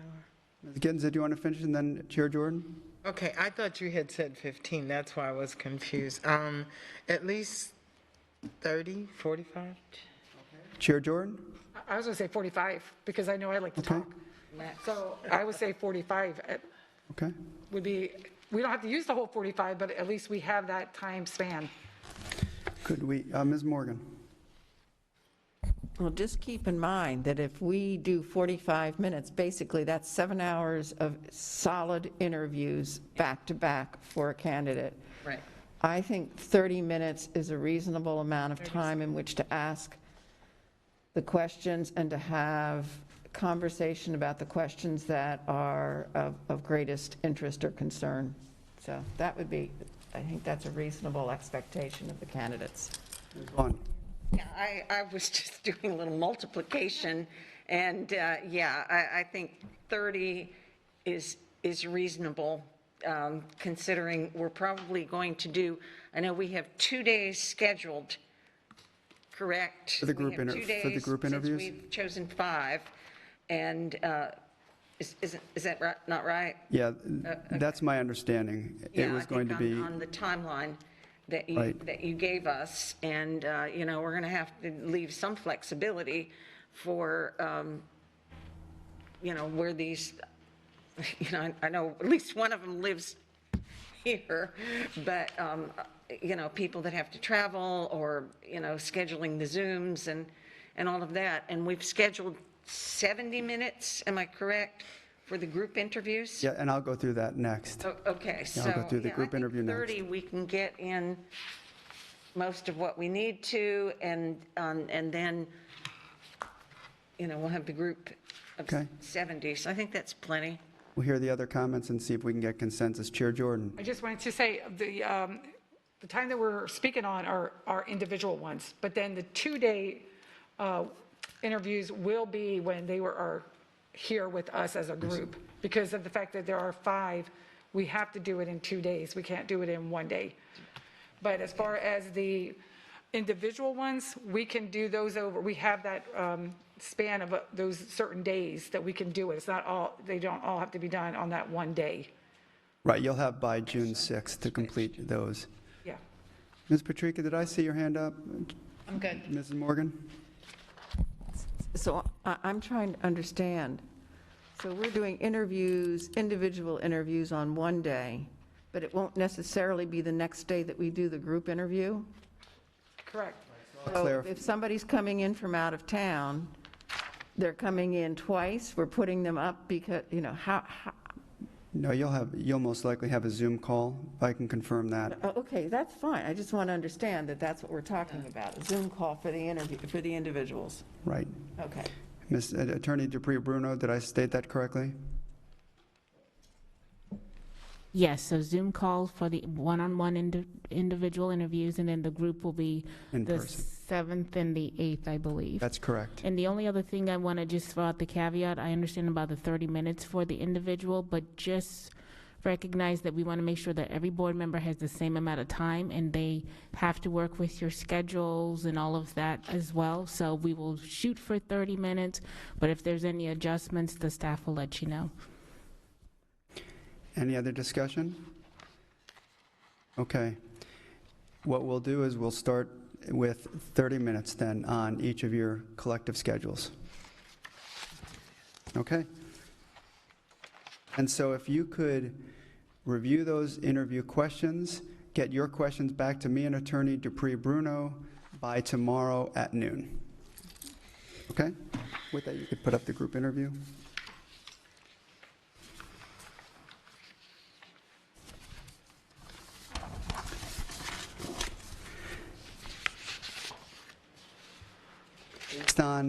Based on feedback and what we've been hearing in our previous meetings, I'm recommending that each board member takes one rubric category, and we've laid out some sample categories here. There are 7 recommended categories for the group rubric and the board's consideration. This would be one that we'd want to get a show of your support on these. The 7 were based in a similar way to the rubric we just did for the resume screening. We don't have education on here at this point.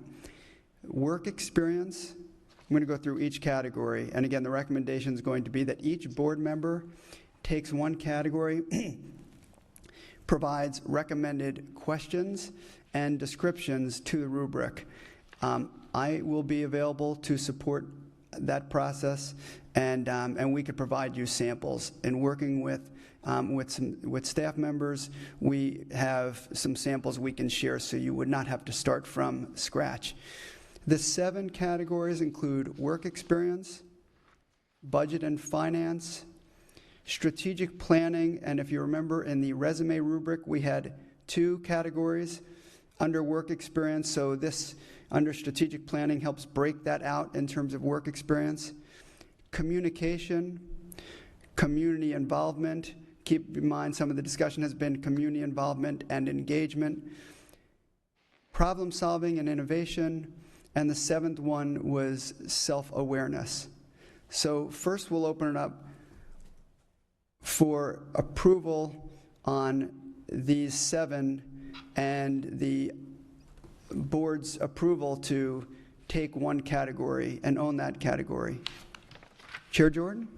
And the reason I just want to give a little bit of insight on this too. So we were trying to come up with, and as Mr. Cashman said about if these work for us or they don't work, but there's 7 of us, so if each one of us have a certain one. This is with the group one. We ask the same question to the same people. So it is, we're keeping it where it needs to be. So, and that's how, when you look at all the other districts, that's how they do it as well. And it gives each one of us an opportunity to ask the questions and be engaged with this whole process and allow the candidates to answer our questions. Ms. Gittens? Do we need to take consensus and then ask what we want to do? Yeah, first, thank you. First, consensus on supporting these 7 categories for the rubric before we open it up to see who would want each category if you're approving that. Any feedback or changes to these categories? In support? Okay. Attorney Dupree, Bruno, do we need show of hands or any verbal on this? Just take a verbal consensus. Okay. Mrs. Morgan, will you be in support of these 7 categories? Yes. Ms. Vaughn? Yes. Ms. Gittens? Yes. Chair Jordan? Yes. Ms. Fisher? Yes. Ms. Patrica? Yes, please. Ms. Giovanelli? Yes. Thank you. So those will be the 7 categories. The second would be, and the recommendation is, we will have the rubric set at the same 5 criteria we used for the resume rubric. We added back in the 2 and the 4 as was requested for the resume rubric. So now the discussion will be which board member would take one of these categories and put the descriptor and the recommended questions together. Open to discussion first. Mrs. Gittens. Well, since it's 1 through 7, why don't we just go by district to make it easy and stop, the conversation? So District 1, 2, 3, 4, 5, 6, 7. Any other discussion? So the recommendation is take it by District 1 through 7. Any other discussion or feedback? Ms. Fisher? So I would suggest that we might consider the fit.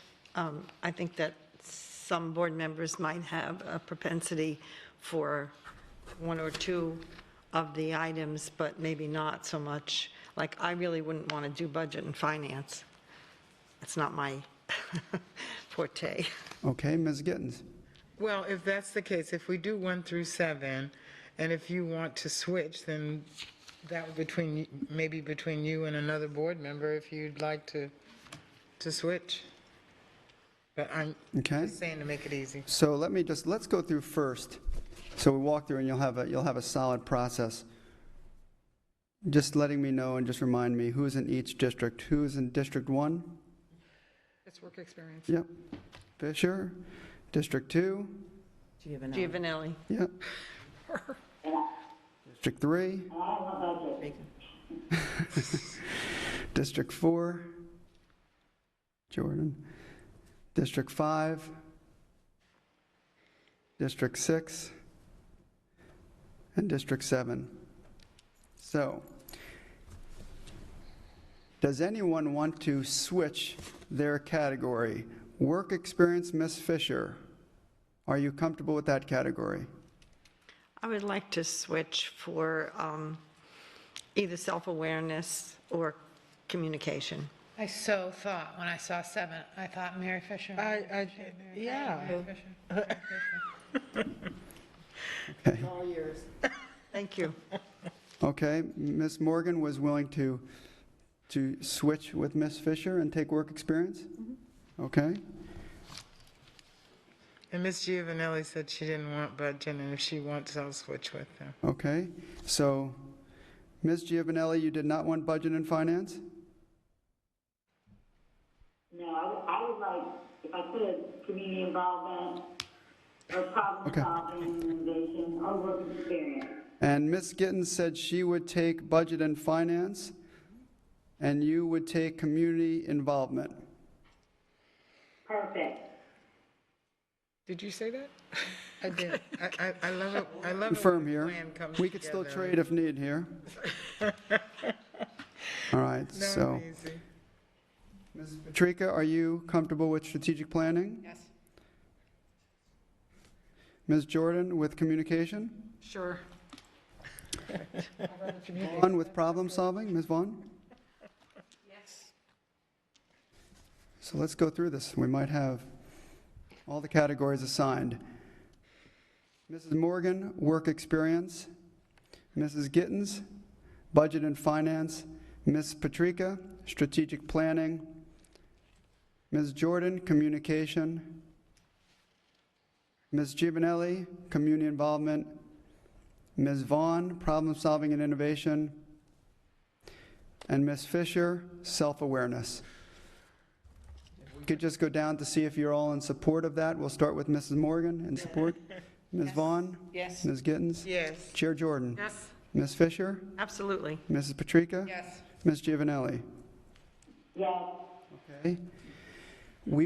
I will work with staff, if approved by the board, I'll work with staff to get a sample of what the rubric would look like, so you'll have a starting point to work with. Ms. Vaughn? Yeah, I think I sent this out to you and the board.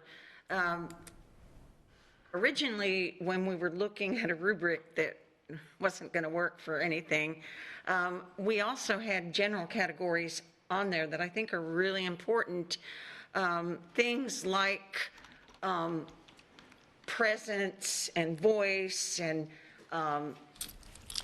usage of language, oral language, that kind of thing. I'm not saying that it should be really heavy duty, but the ability to speak to a group and to be comfortable before a group is really a very important soft skill that we need in a superintendent. So I would like to propose that we come up with, and we can weight it as less, or maybe just have one category that encompasses all of it. But I definitely feel that must be on this as we evaluate in the group interview. So are you recommending an 8th category, or recommending we include within the descriptors? A category that we actually score is what I'm recommending. Ms. Patrica? To me, that seems like it's part of part of 7. So if we could just ask Ms. Fisher, when you're proposing your questions, to include that in there. To me, that's all part and parcel of that category. Ms. Fisher? Yeah, and I also think it's part of communication. Any other feedback or discussion? Ms. Gittens? Well, actually, how they present is a part of all 7. If we ask them a question about finance, like explain to us how you, increased financing, or, just making something up, but each one is going to give us an opportunity for them to sell us on the fact that they have good work experience, they have managed a budget, they can do strategic planning. So to me, it's all a part of all 7, and I don't think I would be in favor of doing something separate. Okay, and it's good feedback, and just might suggest that you include that in the description or your questions to make sure you're capturing what you'd like to see in some of the broader categories or overall. Other discussion or feedback, Ms. Gittens? Well, I just wanted to add to that. Normally when you ask these questions, they're open-ended questions. Explain to us, tell us about a time that. So they're broad enough that they have to have that thought pattern to do so. On. So I do understand that if the person doesn't speak fluently and, some of the other aspects of giving a good answer, that's something that we factor in as we score each one of these 7. However, for me, I'm also really going to be looking for content there, because what we're doing in each of these, now we know in black and white on a piece of paper, actually on the screen, we know the work experience, but the questions that we ask are going to be opportunities to learn more about that.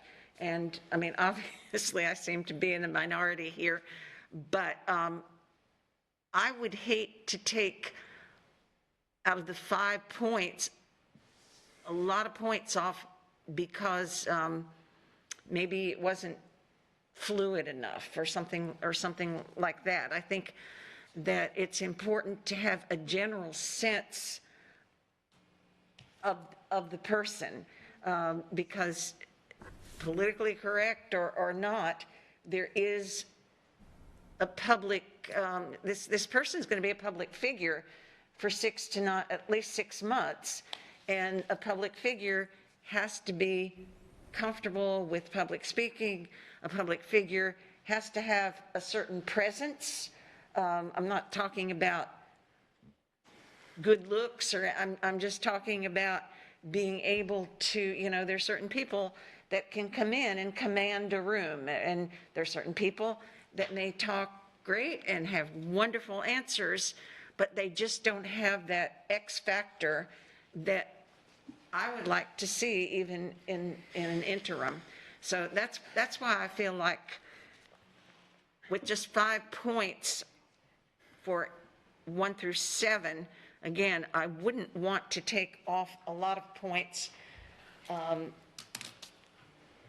just because the person wasn't, maybe the person on a particular question is really thinking, pondering on it, and isn't as fluid or as to the point. That's my thought process on why I thought it might be an important thing. And I think we did look at a rubric early on that had, I don't know where it was from, but it had some of those factors on there. And I would just say to put 5 points of it in something general like that. And we can make sure as we're sending out the sample rubric we've shared in the past, plus we've had a previous rubric that was shared with this group here, making sure as you're going through those descriptors and those questions that each board member is providing that depth to get into where you're trying to go in a deeper, broader way with each candidate. So we want to make sure that each of you would provide those thought-provoking questions and providing the criteria to get to this point. Chair Jordan? Well, I was just going to say, so what we're looking at right now as far as the group rubric development recommendation, that with the 7 categories, so that is when we do our group interviewing. But we still need the other rubric, just like we did with the 30 of them, that we will use when we're interviewing individuals. Yeah, the interview rubric is not scored. The interview rubric is for your own notes. So that's not scored separately. Those are for your notes, so you get to know each of the finalists before the group interview. Perfect. Thank you. Some of the candidates we talked about, various little things about their resume or things that may not have been, what we were looking for. How do you envision and when do you envision those types of conversations? In other words, if someone's resume doesn't have something that we feel we need, or they did something on, have something in their letter and we want to ask about that. If it's not one of the questions, you understand what I'm talking about? How do you get to those individual things that you're not going to ask the next candidate because they didn't have that on their resume? Where do you fit that in?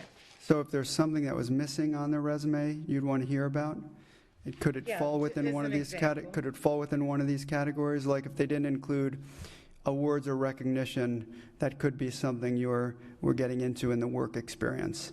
Or if they had grammatical issues or didn't state things correctly in a cover letter, or the resume didn't read the way you'd want, it could be addressed in communication. Are there categories outside of the 7 here you think we would need to address what you're sharing? Ms. Gittens? No, but I'm thinking, okay, if it was something about, communication or something like that, the person that's doing communication, will they know that we want to make sure you ask this about communication? Because something like, let's just say community involvement, did you actually meet with groups or, talk to people or that type of thing?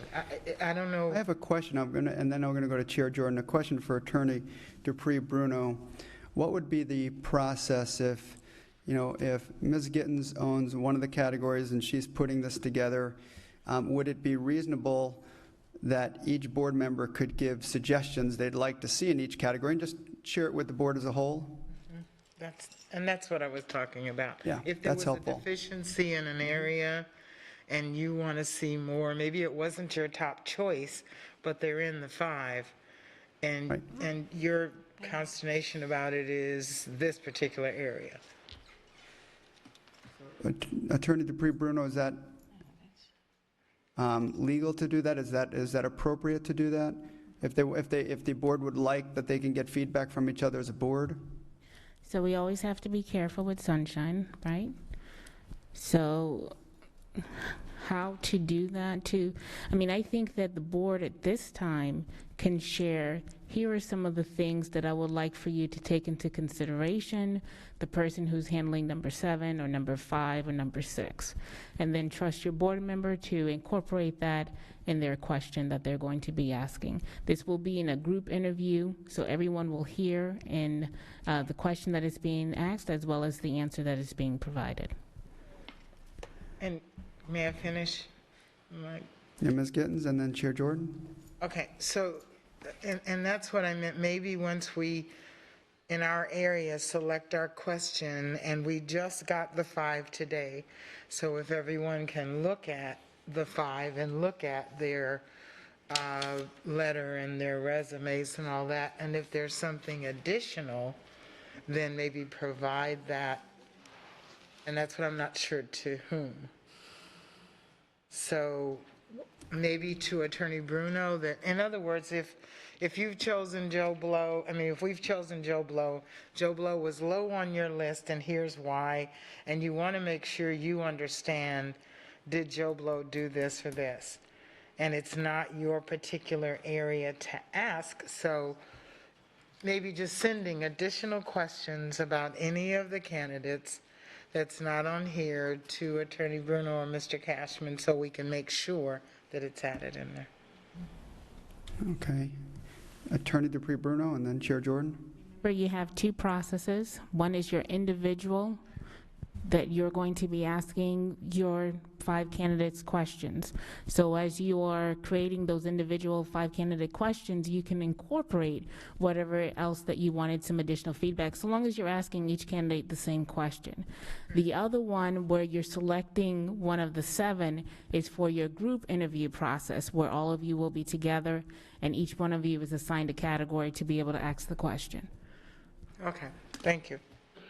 Chair Jordan. And I just wanted to add too, because we do have that question, is there anything else that you would like to share? So that gives you the opportunity to open that up for them to share whatever your questions may be. But I don't think that's a bad idea either.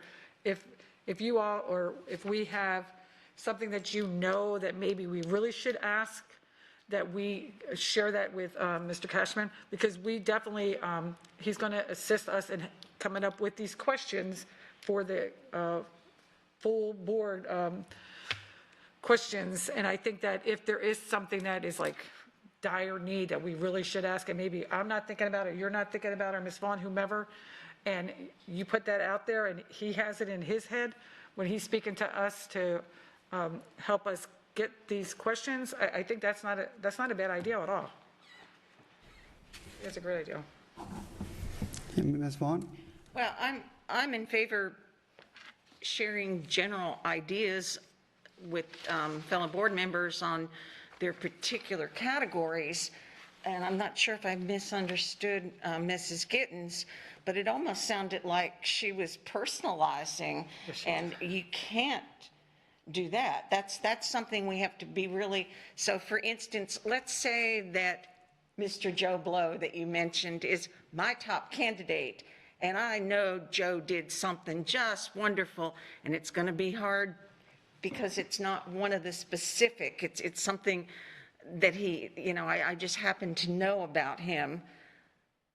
That's not fair to prompt anybody, and I think it is okay in the individual. So maybe I misunderstood what you were saying, but I think we have to be really, really careful to stay as objective as possible and not personalize or say something like we remember from their interview.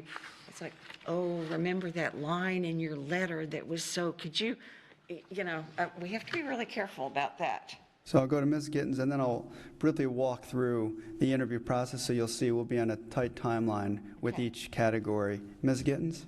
And I'm not saying prompt. I'm saying, in listening to everybody talk about their top candidates, there were some issues, let's say, that some of my colleagues had about different ones. Well, I didn't see where so-and-so did this, but I'll go with the group and let them be in the 5. So I think, to be very fair to everyone, if we go into those final interviews and you've got that thought in your mind, well, Joe, I didn't see where Joe ever did this. So you kind of are holding back on Joe. But if you knew, yes, he did, that's all I'm saying. If there's some, not prompting to get the good stuff out there, but if there's anything that would inhibit anybody for voting for a particular candidate, that's what I'm trying to get at. Back. Thank you. Mrs. Patrica? And I would hope that Joe would be watching these board meetings and would come back and work that answer into his answer, or her answer. Thank you, Ms. Patrica. So can we put that in their letter of invite? Watch the board meetings. No, I mean, that is a baseline preparation level that I expect. That's fine. If they haven't watched our board meetings and that's obvious during the interview, that's going to be an issue. Well, they may have withdrawn by this time, but anyway. There's other category, other agenda items you have today. So walking through the group interview process, each board member, the recommendation is each member will have up to 10 minutes to ask their questions with answers complete. So we are going to have a 70-minute interview. So each interview will last up to 7 minutes. We'll have 5 additional minutes to provide the introduction. There will be 10-minute breaks between each finalist's interview. Three candidates will be interviewed on June 7th. No. Okay. Is that on this? Yeah, it's on that. Oh, yeah, I'm sorry. Thank you. 3 candidates will be interviewed on June 7th. Up to 2 additional candidates, which we will have, will be interviewed on June 8th. Final board decision regarding the interim superintendent selection will be made on June 8th as well.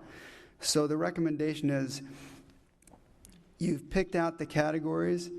What we need is everyone's question and descriptions for each category no later than June 6th. And that would mean we'd work with staff to get it turned back for the morning of June 7th. So we put in here June 6th to provide more time, but if it would work for the board, we can also try to get that in sooner. So if there's questions that come up, we can make sure that we have a couple days before the final interview process.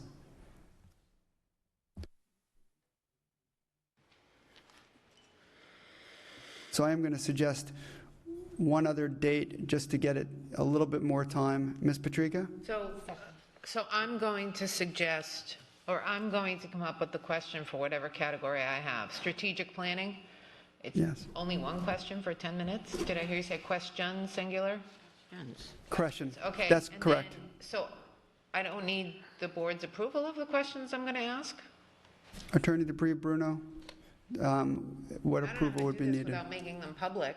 Yeah. And that's the problem. Right. So this is why initially I said if you want to have a general discussion, if there's something you would like to find out in a particular category, have that general discussion, and then trust your board member to ask the right questions when it comes to the group interview.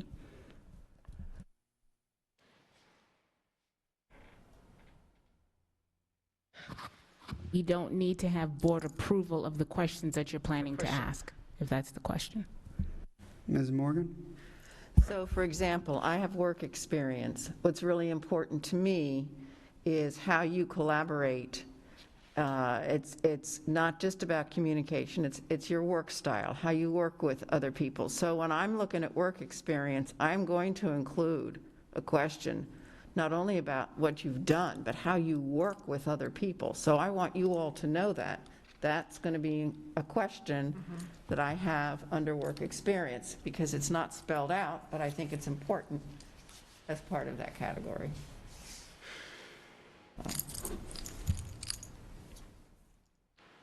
What I'd actually like to go back is suggest to provide a couple of days where we can get the rubric up to date for the June 7th meeting, is to make that June 4th at 9 a.m. That's a Friday, so June 4th, we'll send these instructions out. It would be June 4th at 9 a.m.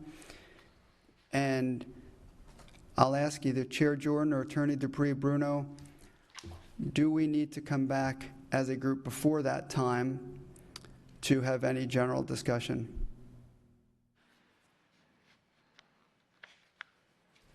I think the 4th is the better time, because I know even with us trying to crunch everything in over the weekend and everybody, doing the 24-hour, 48-hour, 72-hour, whatever that was, I know that took staff being here and having them doing that as well.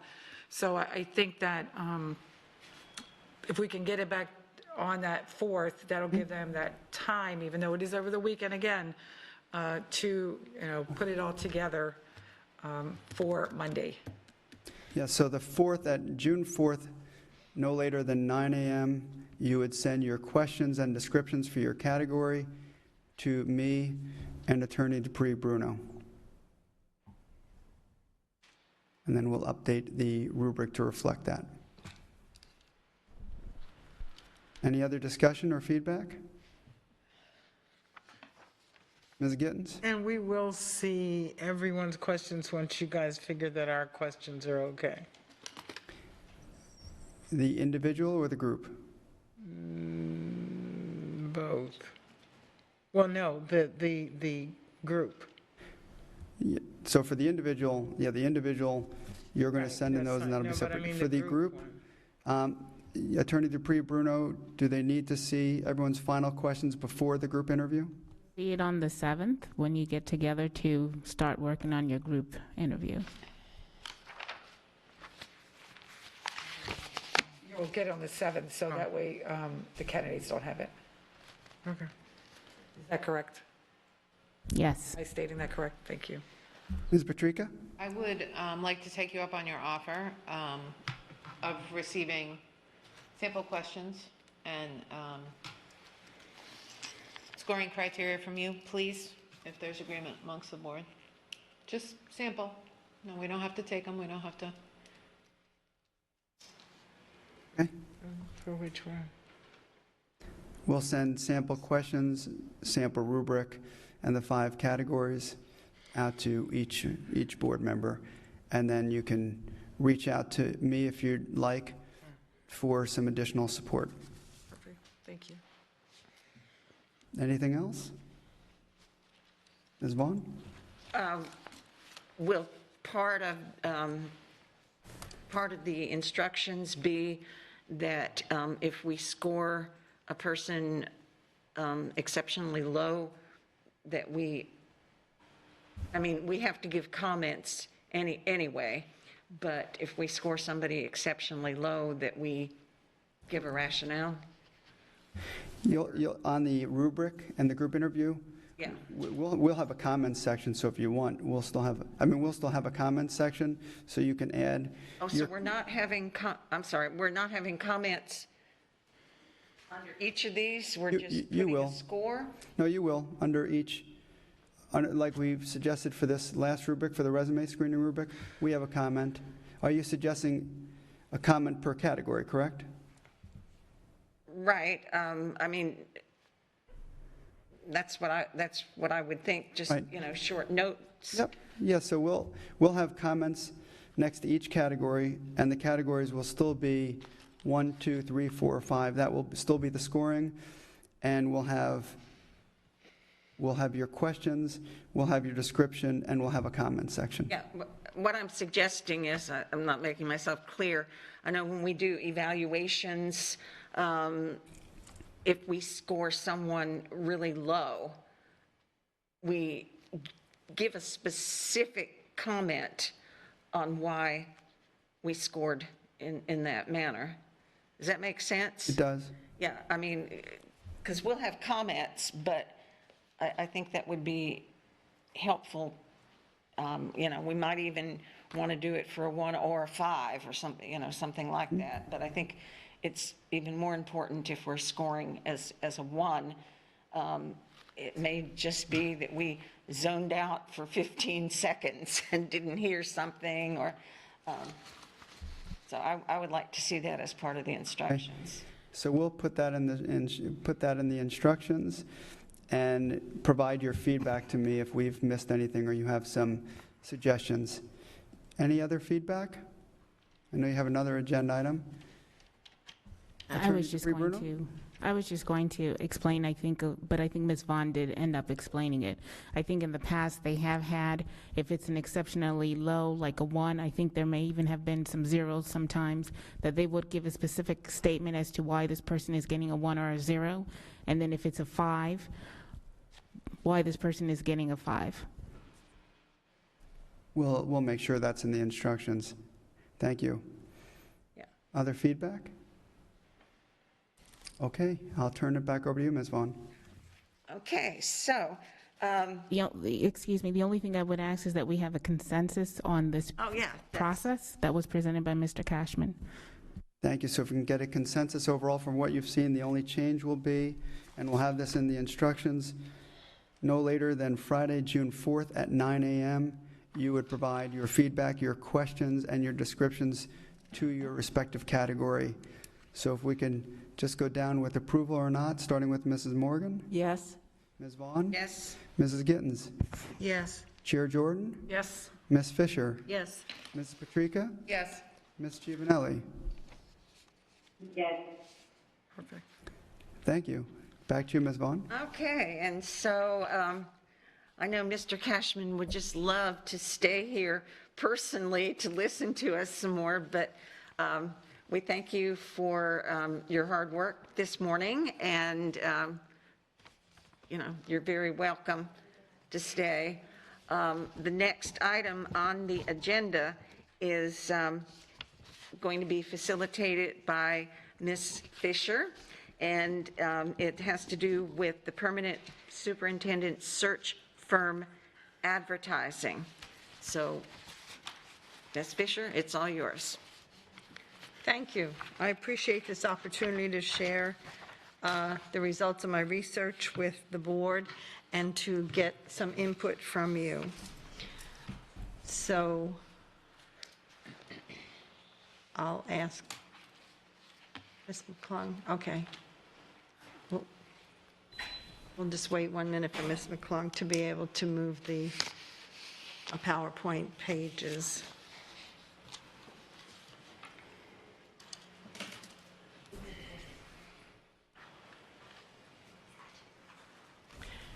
So I first, of course, went on the internet and I searched multiple recruitment firms identified by a wide network.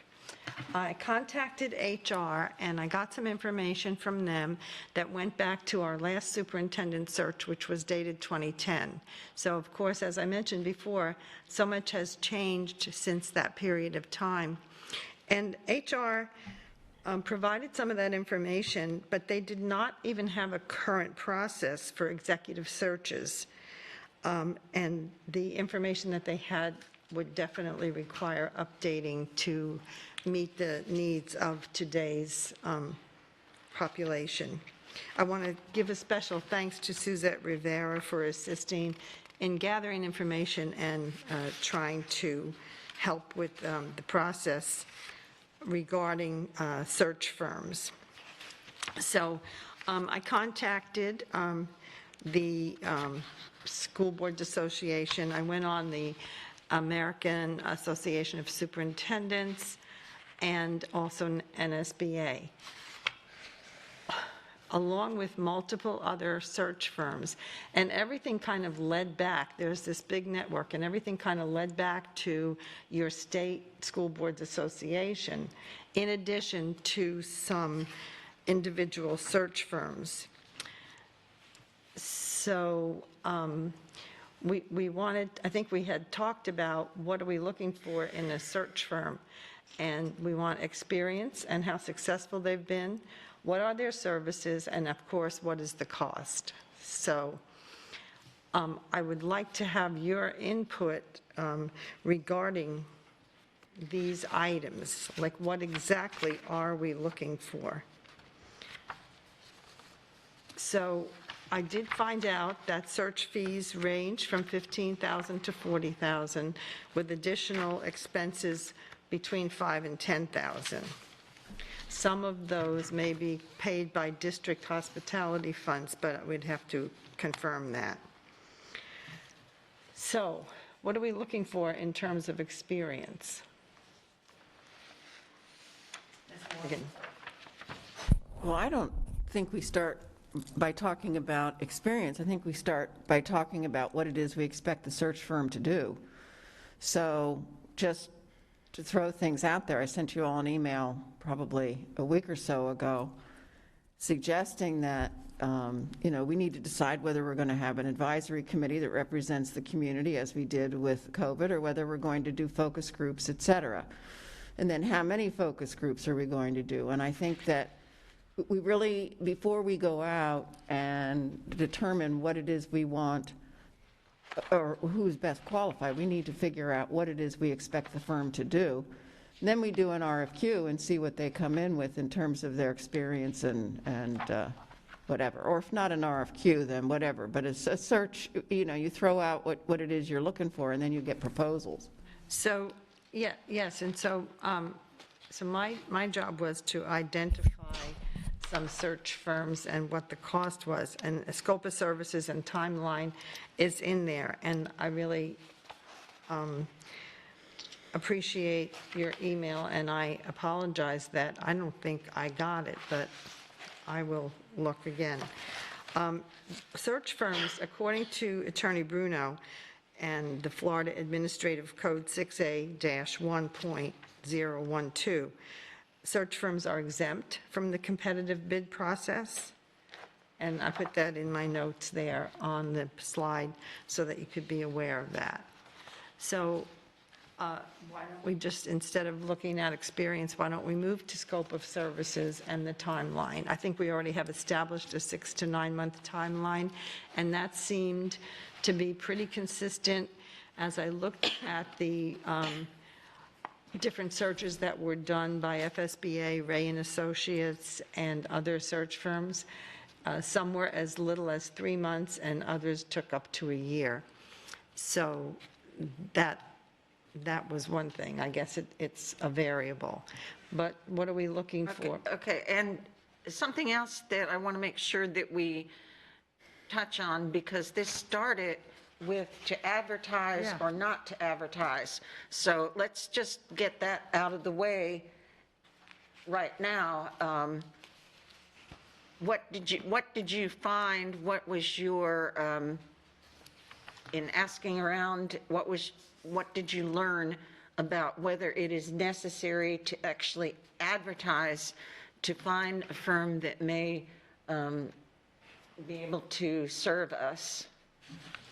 So many of the firms are consistent, and they do involve community groups and focus groups, just like we said.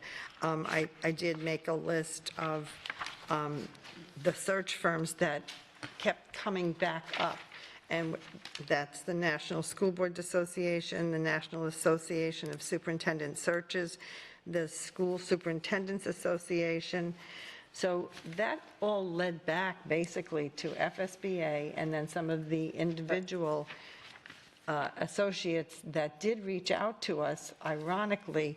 For instance, Ray and Associates, which did reach out for us and sent us a proposal, they have been recognized by the school administrator as one of the top search firms in the country. Their fee, I think, was $26,000, and FSBA was $30,000, and those both did not include auxiliary expenses. So what I found out that we could, if we move forward to the next slide, I did find out that we could advertise for no cost on our own website, through social media, through a press release, all of those things that we actually discussed when we were nationally advertising for an interim. And then, of course, there were the things that Ms. Vaughn and Ms. Jordan had discovered that were for cost, and we have that list. Okay, but So- I would like to see us first make a decision on whether we really do need to advertise. That was a topic of discussion. I think Ms. Gittens had a comment on that. Yes, Ms. Gittens. I had a comment from way back. Here's my comment. First of all, there's another agency that is not on here that did contact us, and they did say, in fact, I spoke with them, and they said they had also sent information to the superintendent's office and to HR, and it's gnrrecruiting.com, and they were used by a couple of other districts, and I think Polk County had also used them, which is how they got in touch with us, and they're not on the list. And in relationship to what Ms. Morgan was saying, we have to understand that we need to choose a group not so much based on how we want it. We need to look at their scope of work, and each of these professional firms has the process. They've done the process. They do the process from start to finish, and they can, in our review of their organizations, is to find out what it is what is their scope of work. They come in, the lady that I spoke to at the one that called me, they do the community, they do the timeline, it's their job. And they lay out a timeline, they talk to us about, this is what we can do. And it includes all of the different steps. I think we are making it so much harder for ourselves trying to do the job that the professionals already do. And if we just ask them to send in their scope of work and look at their timeline. Yeah. And Ms. Gittens, I appreciate that, but the question that I'm asking right now is to advertise or not advertise so we can move into the list. Okay. Can we stay on that? And then I'm going to take a consensus whether we need to put it out to a lot of different places. Okay, Ms. Jordan and then Ms. Patrica. Okay, May 14th, we spoke about national search firms, the list of process, what we were going over, and I'm not sure of the one that Ms. Gittens had said, because I've not seen that one, and we had asked at that time. May I interrupt? And HR did not provide that to me, Ms. Gittens? Well, it went to the superintendent's office and then they sent it to HR. I will go back and. Okay, I just wanted to say that the services are pretty universal, first of all. Next of all, my charge was to find out, should we advertise? My opinion after my research would be, we really don't need to, other than our website and our social media. And that's exactly, I'm trying to pinpoint, and so Ms. Fisher's the one that actually researched that. Do we need to advertise? Her opinion is no. Let's get Ms. other Vaughn? board members to react to that, and then we can, because we do have to have a scope of work, because if a firm looks good, but they don't provide the services that I think I'm hearing us say, like helping us organize the community events and what works best and forums and all of that. But let's just, this one thing, Okay. to advertise or not to advertise. Ms. Vaughn? Ms. Fisher All right, I'm has gonna let given her Ms. opinion on it because she researched it. Right, and I have more to say, but I'll reserve that. I'll let Yeah, Ms. Ms. Jordan finish because as the Thank you. chair, she And has then Ms. received. Patrica, yeah. I And then just Ms. wanted to Morgan. finish what we spoke about and what we said was what was coming back today. So with that, we had asked Ms. Fisher to bring back a list of advertisers, because that was our conversation. Will we advertise or will we not? Will we pay for it? Will we not? That's what our conversation is supposed to be on. So, and then all of the search firms all do basically the same things, just FYI. Okay, Ms. Patrica had a So comment. I don't know how we are transparent in this process if we don't advertise for this the same way we advertise for the interim. Those are my comments. Thank you. Okay, other comments to advertise or not to advertise? Ms. Giovanelli? Are you still there? We need to do the exact same thing that I did with the thank you. Ms. Giovanelli, can you please repeat yourself? Yeah,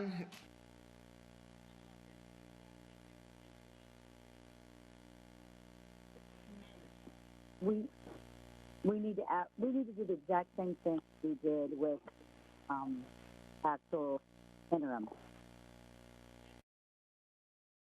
comments, Ms. Fisher? So then, when we put out the advertisements for the interim, then it was out there when it said it was a temporary position. And so consequently, Ms. Jordan, as the chair, has received from different agencies, including FSBA, proposals. So that was why I created the list about no-cost advertising, because it gets out there and it is pretty global. So if we put it on our website, we do our Facebook page and other social media, if our priority marketing, who are our people, do a press release, we go on LinkedIn, Indeed.com, and BizYelp.com. That's no cost, and the word is out there. And it's already out there with National School Boards Association because of our advertisement for the interim. So, Okay, I hadn't heard from Mr. Morgan. What do you yeah. feel on to advertise? Well, so, in terms of advertising, what would our advertisement be? I mean, I can foresee us advertising for a search firm and getting 100 applications, none of which have anything to do with what it is that we're looking for. I understand from a PR point of view that the public wants us to be absolutely transparent. But I also think we're wasting time, because there are, in fact, only a handful of people who are qualified to do a national search for an organization of our size. So I think the focus really needs to be on determining what we want, and if we're going to advertise, let's advertise for something that is going to eliminate all the chaff and brings us essentially what it is we're looking for. And I think we'll get exactly what we already have, but at least from a PR point of view, we've done our job. But I think just to go out and say we're looking for a search firm, we got to say we're looking for a search firm to do this and that, and that and that and that. so, We're going to do anything. Ms. McClung, can you advance to the sample ad? So basically, what I found was a lot of these national search agencies will do the same thing. Many of them, however, do specialize in specific areas around the country, and I found that out. There'll be people who specify and work in the west of the country, some Midwest, some Northeast, and some here in the Southeast, but the ads go out nationally. And a lot of it, again, circles back to the National School Boards Association and the Superintendent's Associations as the conduits. So they all provide services that are pretty universal, which include some of what we want. So, and this is just a funky a sample ad that Lizette and I discussed over the weekend. We're looking for a professional education specializing in leadership searches. Consultant services will include work with the board to develop a process to facilitate local, regional, and national search for superintendent for the school district of Lee County, Florida. So basically, I brought this back to you guys for discussion and for additional input so that we can fine tune it and make a decision. Okay, and I'm watching the time because we need to finish this. We have public comment. Frankly, I thought this would be a Yes, pretty easy. if I could entertain Ms. Morgan's comment, or we could move not. on. Okay, so Ms. Morgan spoke, Ms. Gittens. Oh, okay. To Calling advertise? on me to speak? Yeah, that's Oh, what, Mrs. okay. Gittens. Okay. I think if you can go back to the last slide, please. That one. Any agency that would be worth their salt that we would be looking at basically troll these areas. And they also are watching the State School Board Association and see exactly, and they're looking to see. That's how we got the information from them. So I don't know that we need to spend money to advertise. If we put it on on these sites, we also put it on the state school board associations and that type of thing, and the national school board associations, because that's where these firms look Okay, for their Mrs. business. Gittens, NSBA does not allow that advertising. Florida School Board Association will do it, but they are a search agency. So if they are going to be doing our search, they will do all of that advertising, as will any of these other ones who might be selected. Okay, and That has been the conclusion that I came to in doing all Okay, this so research. may I and ask you a contacting. question then? Are you saying, it says you and that Ms. Vaughn and Ms. Jordan came up with this list. Are you two saying, and Ms. Fisher, that this list would be sufficient as saying we advertise to let people know that we're looking for a firm? Yes, because actually, like you said, people are trolling these, and these are like the national sites. And Exactly. it doesn't So- cost anything. So but my it vote puts it is out that there. we use these. Yeah, not to interrupt, but I'm going to do exactly what you're about to say. Let's take a consensus on that we will advertise, we will limit it to what Ms. Fisher has come up with. All of them would be free. We're not going to pay any money on this. Who is willing to accept a free, Ms. Morgan? Yes. Okay, I say yes. Ms. Gittens? Yes. Okay, Ms. Jordan? Yes. Ms. Fisher? Yes. Ms. Patrica? I'd prefer to follow the process we followed for the interim. Okay, so that's a no? Correct. Okay, Ms. Giovanelli? Ms. Giovanelli? Was that a yes? I think it was, all right. So 6-1, Ms. Fisher, if you would continue to I'll work with take staff. this and work, and then you can, is there anything at this point, board members, that you would suggest that would be changed in the sample ad? Ms. Patrica and then Ms. Skittens. Just experienced professional organization. Okay, I don't want a fly-by-night that opened yesterday. okay, experienced. Ms. Skittens? We never found out if there was a cost or what the cost was. I know Ms. Patrica is saying we should do what we did previously. We had a cost for that. We had a price. Do you have a number, Ms. Fisher? That was between $3,000 and $4,000. That was we approved $3,000 Right. at a board meeting. So for $3,000 or $4,000, we could do the same thing again, is Right. what Ms. Patrica is saying. Yes. Okay. Yeah, but it so- was voted down. In the consensus, we had a consensus that we would advertise, but we would limit it, and we just took a consensus on that. Okay, for what it's worth, I changed my consensus Okay. because All right, I so didn't it's realize what the thing was. We five- still lose. It's still 4-3, but that's okay. It's 5-2.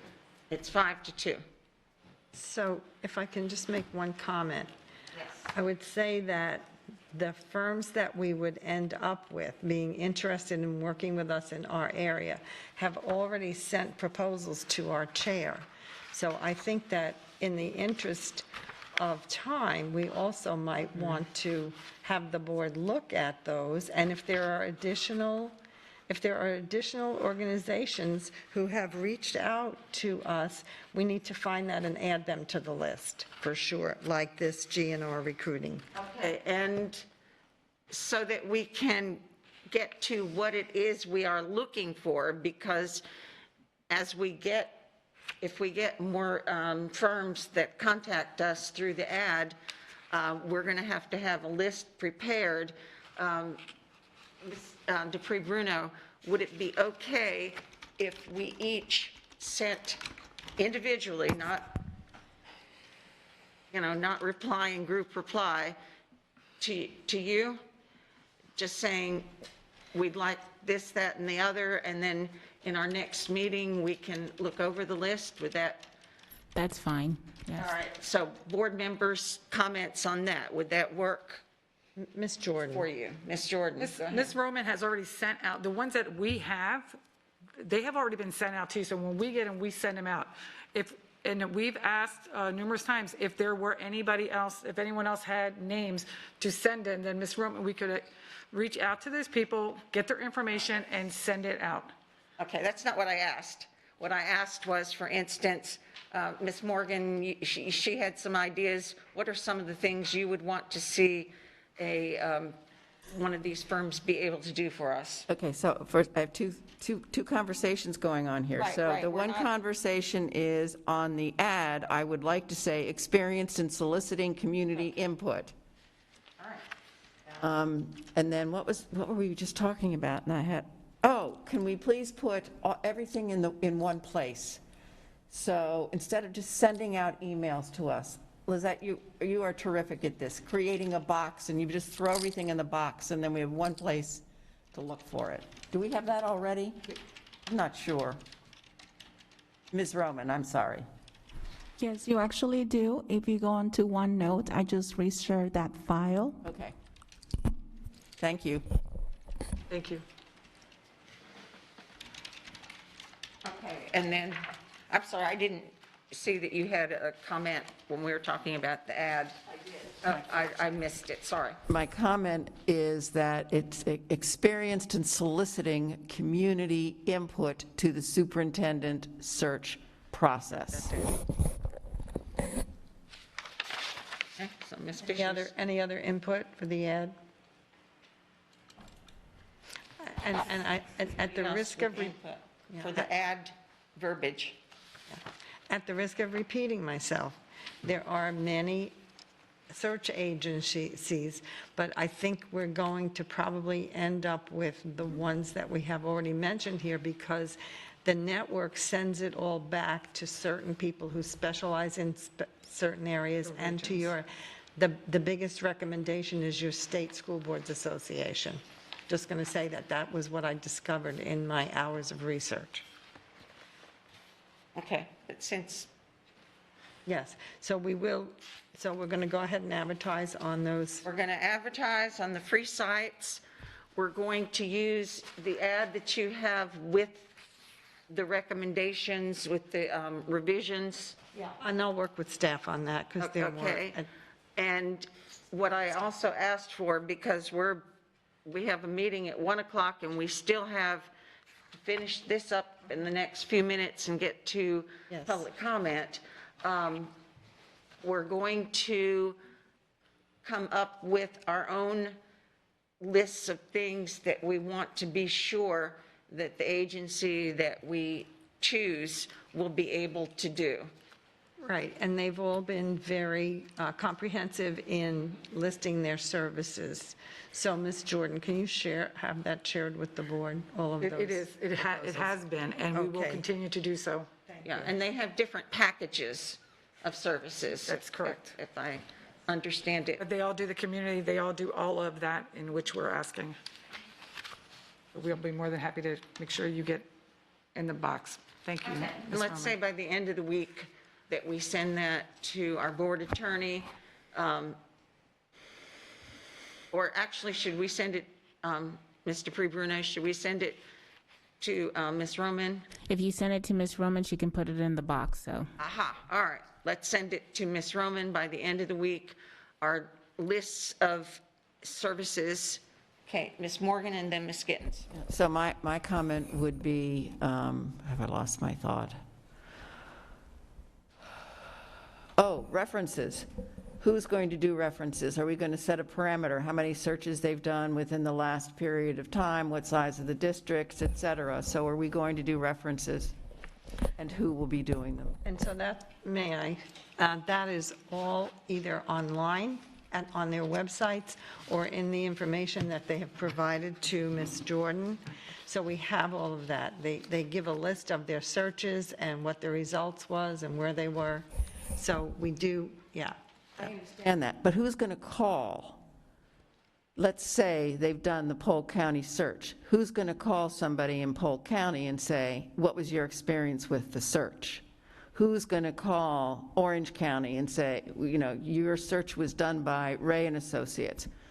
So Please tell us. Yes. And give us your expenses and everything else, all your costs associated with your search, and what the what the actual search request was, what was performed, and what it cost. Because I think that's what tells us, that's what gives us the kind of information we're going to need to make this decision. Thank you for listening. I'm sorry I'm taking so much time. Okay, two things. One, I just forwarded to you all the email that was sent on April 19th from GR Recruiting, and it whenever any of these firms reach out, they're going to tell you their experience.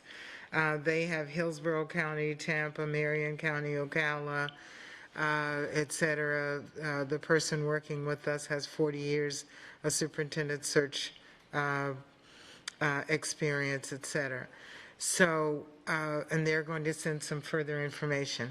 May I suggest that if it's okay with everyone, as they come in, I'll put together a rubric that just shows the things that you want and just put them on there and share it with everybody as we get a company. You're saying the cost, the experience, the whichever things, and I can just give it to everybody or post it up so you can all see it.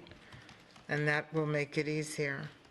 Okay, Ms. Fisher? Okay, and I have contacted several of the counties with the most recent searches in the state of Florida, and they are happy to share that information, and in many cases, it's on their websites.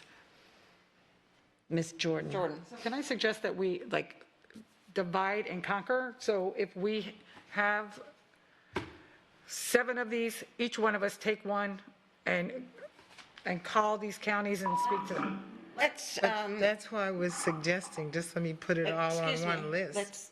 I think it's a great idea that we have it on a list, but I don't think we're at that point yet. We need to do these other steps that we've described for right now, and we can decide on how we're going to divide everything from this point. Does that make sense? Because Bring it back. we really do need Really. to, excuse me? You said, it doesn't make sense. Why don't we just have the list with everything and then Because we're everyone? not at that step. Can you let me finish? And then everyone can choose one to follow up with, is all I'm saying.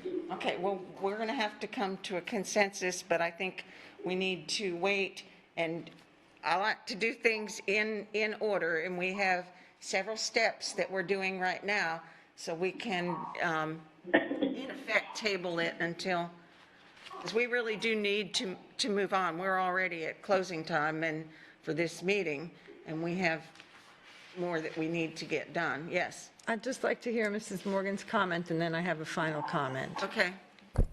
We need a date on the ad. I'm sorry, I didn't hear. Dates on the ad. We need a date Yes, on the ad. I mean, we need a deadline.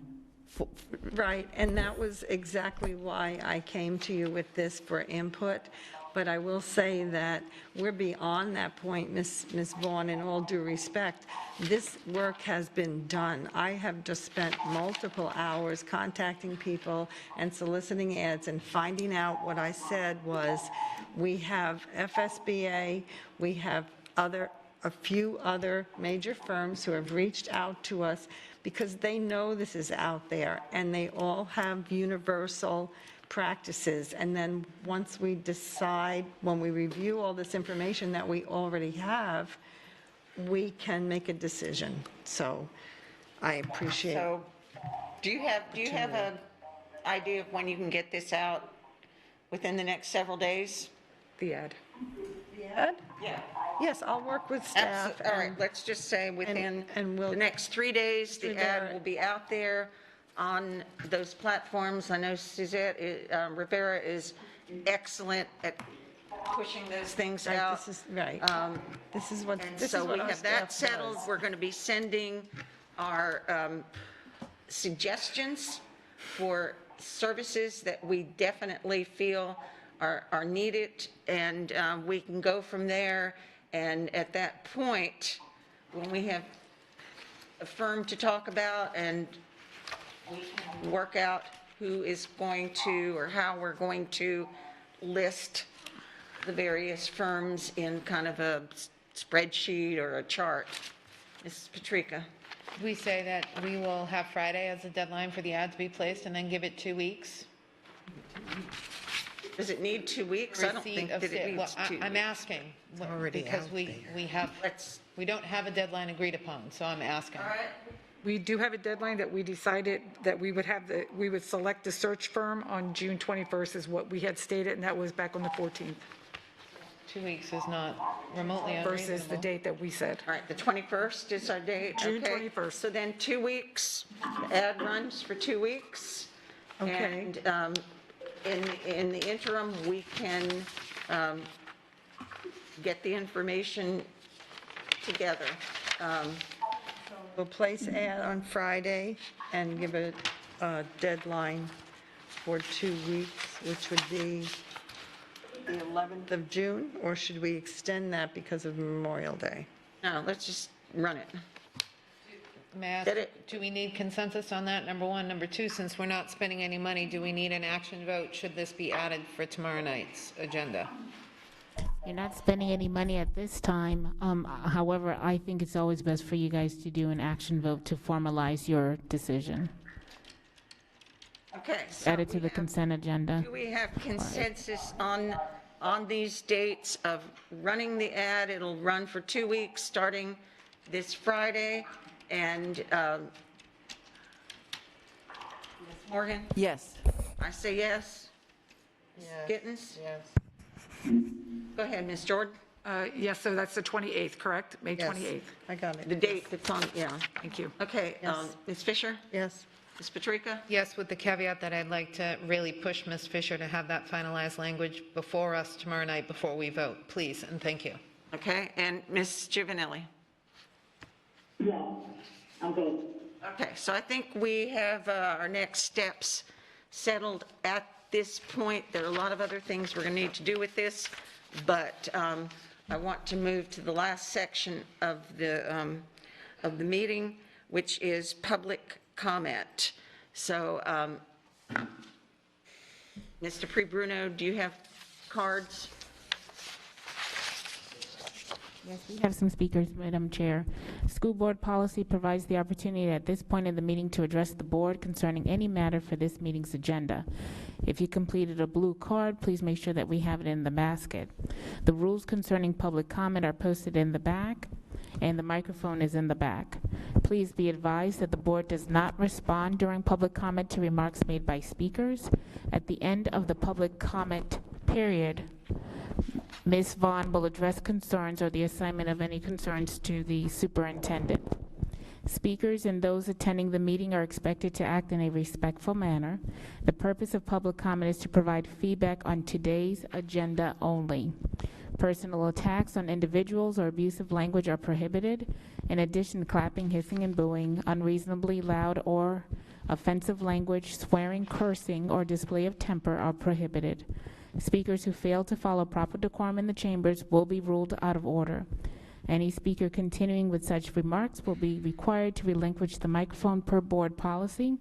The time per speaker is 3 minutes, and you will find the countdown in the front of the room on the big screen. Once your time has elapsed, the microphone automatically shuts off. We encourage you to address the board as a whole versus individual board members as they act as a collective body. Please state your name prior to making your comment. Madam Chair, I believe there are 4 speakers for today, and will the following individuals line up? Corey Dye, Denise Nystrom, Tara Jenner, and Christine DiVigelli. Okay, is there anyone who did not have an opportunity to fill out a card that wishes to speak? Any other speakers? Okay, seeing none, let's start with speaker number 1, please. Corey Dye, Active Citizens Together. I want to commend all of you guys. Like, this is the stack of resumes. We went through it. I want to commend you guys. It was hard for us, and we had a team of people going through it. I can't imagine what it was like for you guys. Your staff back at house, I want to give them massive credit. Obviously, we all were biting nails Friday evening, wondering if this thing is going to drop, and they worked hard. We saw hiccups on the website, and they pulled it down, fixed them, put it back. So long story short, obviously I don't give you guys that many attaboys. On this one, I'm going to give you a big attaboy, and the entire district did an amazing job. On to the deeper business, I do want to point out this is the second meeting now in progress that has public input, and it's a 9 a.m. meeting. It's just unrealistic. Obviously, us that are passionate about being here and have the livelihood to be that flexible can, but the majority of the public can't, and I think that that's wrong. You guys have gone through this and tried to say you wanted to engage the community and this, that, and the other, and you guys haven't done one thing that allows you to be at least semi-flexible to engage the community. I'm not liking these recommendations in-house. I think repeatedly it's been said that you can't do somebody that's been here.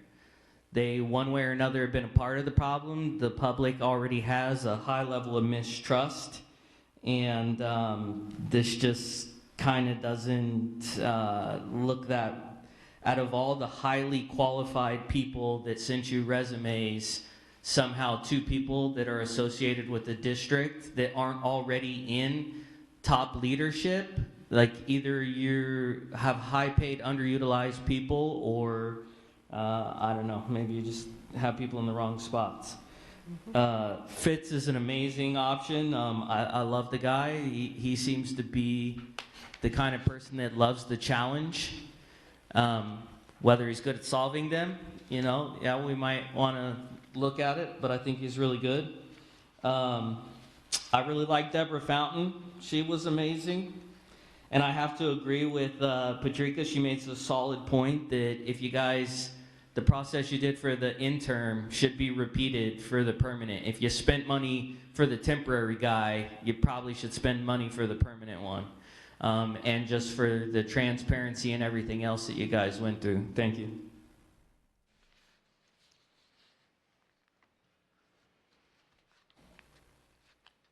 Denise Nystrom, Lee County resident. I do want to concur with Corey on all of your hard work. It's evident that you put a lot of time, effort, and energy into this. I want to know if when you're interviewing the 5 people, if you come up with, let's say, 3 that are not really good at all, 1 that's a maybe, and 1 could possibly do the job, are you willing to reopen the search? Because you should at least be able to choose from a couple of people that you think are rock stars. With regard to the hiring of the permanent superintendent, it's an odd time of the year. A lot of times, people that are going to leave one position for another are not ready to do so because they have not even yet started the position that they're working in, or they have at least committed to that school year, so they would literally have to be making the decision that they wanted to leave where it was now for next year. I don't think that 2 weeks is adequate enough when you're searching for this large of a position in this large of a district. I think 3 to 4 weeks at minimum should be the advertisement should run for. But thank you so much for the effort that you put into all of your work. Appreciate it. Tara Jenner, in the interest of time, ditto on the kudos. I would encourage each of you to consider transparency as one of the most highest priority things that you have. I didn't hear any mention of doing background searches on any of the applicants and disclosing any findings that you may have to the public. Also, I did not hear any indication that there would be any requirement on the part of any of the individuals to disclose if they know any of the individuals that will be on the selection committee process and to what extent they know those individuals, including but not limited to family relationships, working relationships, campaign contributions, and so forth. Finally, as I was looking at that particular aspect of things, I would like to also ask whoever it is that's doing that section dealing with their employment if they would mandate or require if there is a disclosure on the part of the individual if they have been removed or in any way left under any cloud, whether that be an investigation or otherwise, and to specify exactly what the standing is and what the subject matter was that was under review. As far as the process is concerned, I do have a little bit of an objection to the fact that you guys have already picked your people and we're only now making public comment about it. I hope that that process changes and you give an opportunity for public comment before you finalize who your top candidates are going to be for your final permanent position. There was mention by Mr. Cashman about you guys keeping notes on your individual interviews. I'd like to know whether or not those individual interviews will be available for public review in a timely fashion and whether or not those notes will be available, because the implication I got was you guys will be submitting those the night before you make the final selection, and that will not give us an opportunity to be able to do a records request, so I would request that those be placed on the website front and center for easy access for all of us. And the question is that I also have is, will the candidates be allowed or able to view the ongoing questions and answers of the prior candidates that are interviewed? Because this would obviously give an advantage to those candidates that are being interviewed subsequent to the earlier candidates and how that's going to be considered and taken into account. Again, I would like to know whether or not there's going to be an opportunity for public comment prior to you finalizing and making a decision or coming to a consensus on any of your top candidates before you go forward in this process. Thank you very much.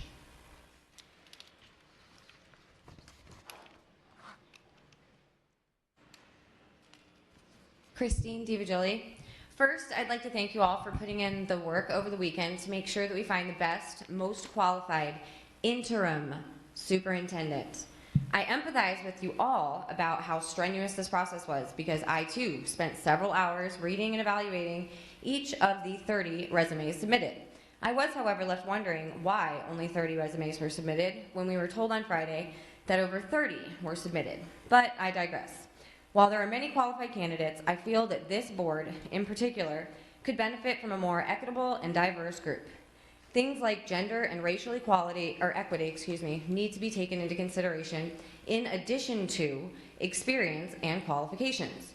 You should also take into consideration what the community has to say about each of these people. For example, a very quick internet search while sitting right here yielded the following stark differences in only 2 of the ones that I searched, 2 of your 5.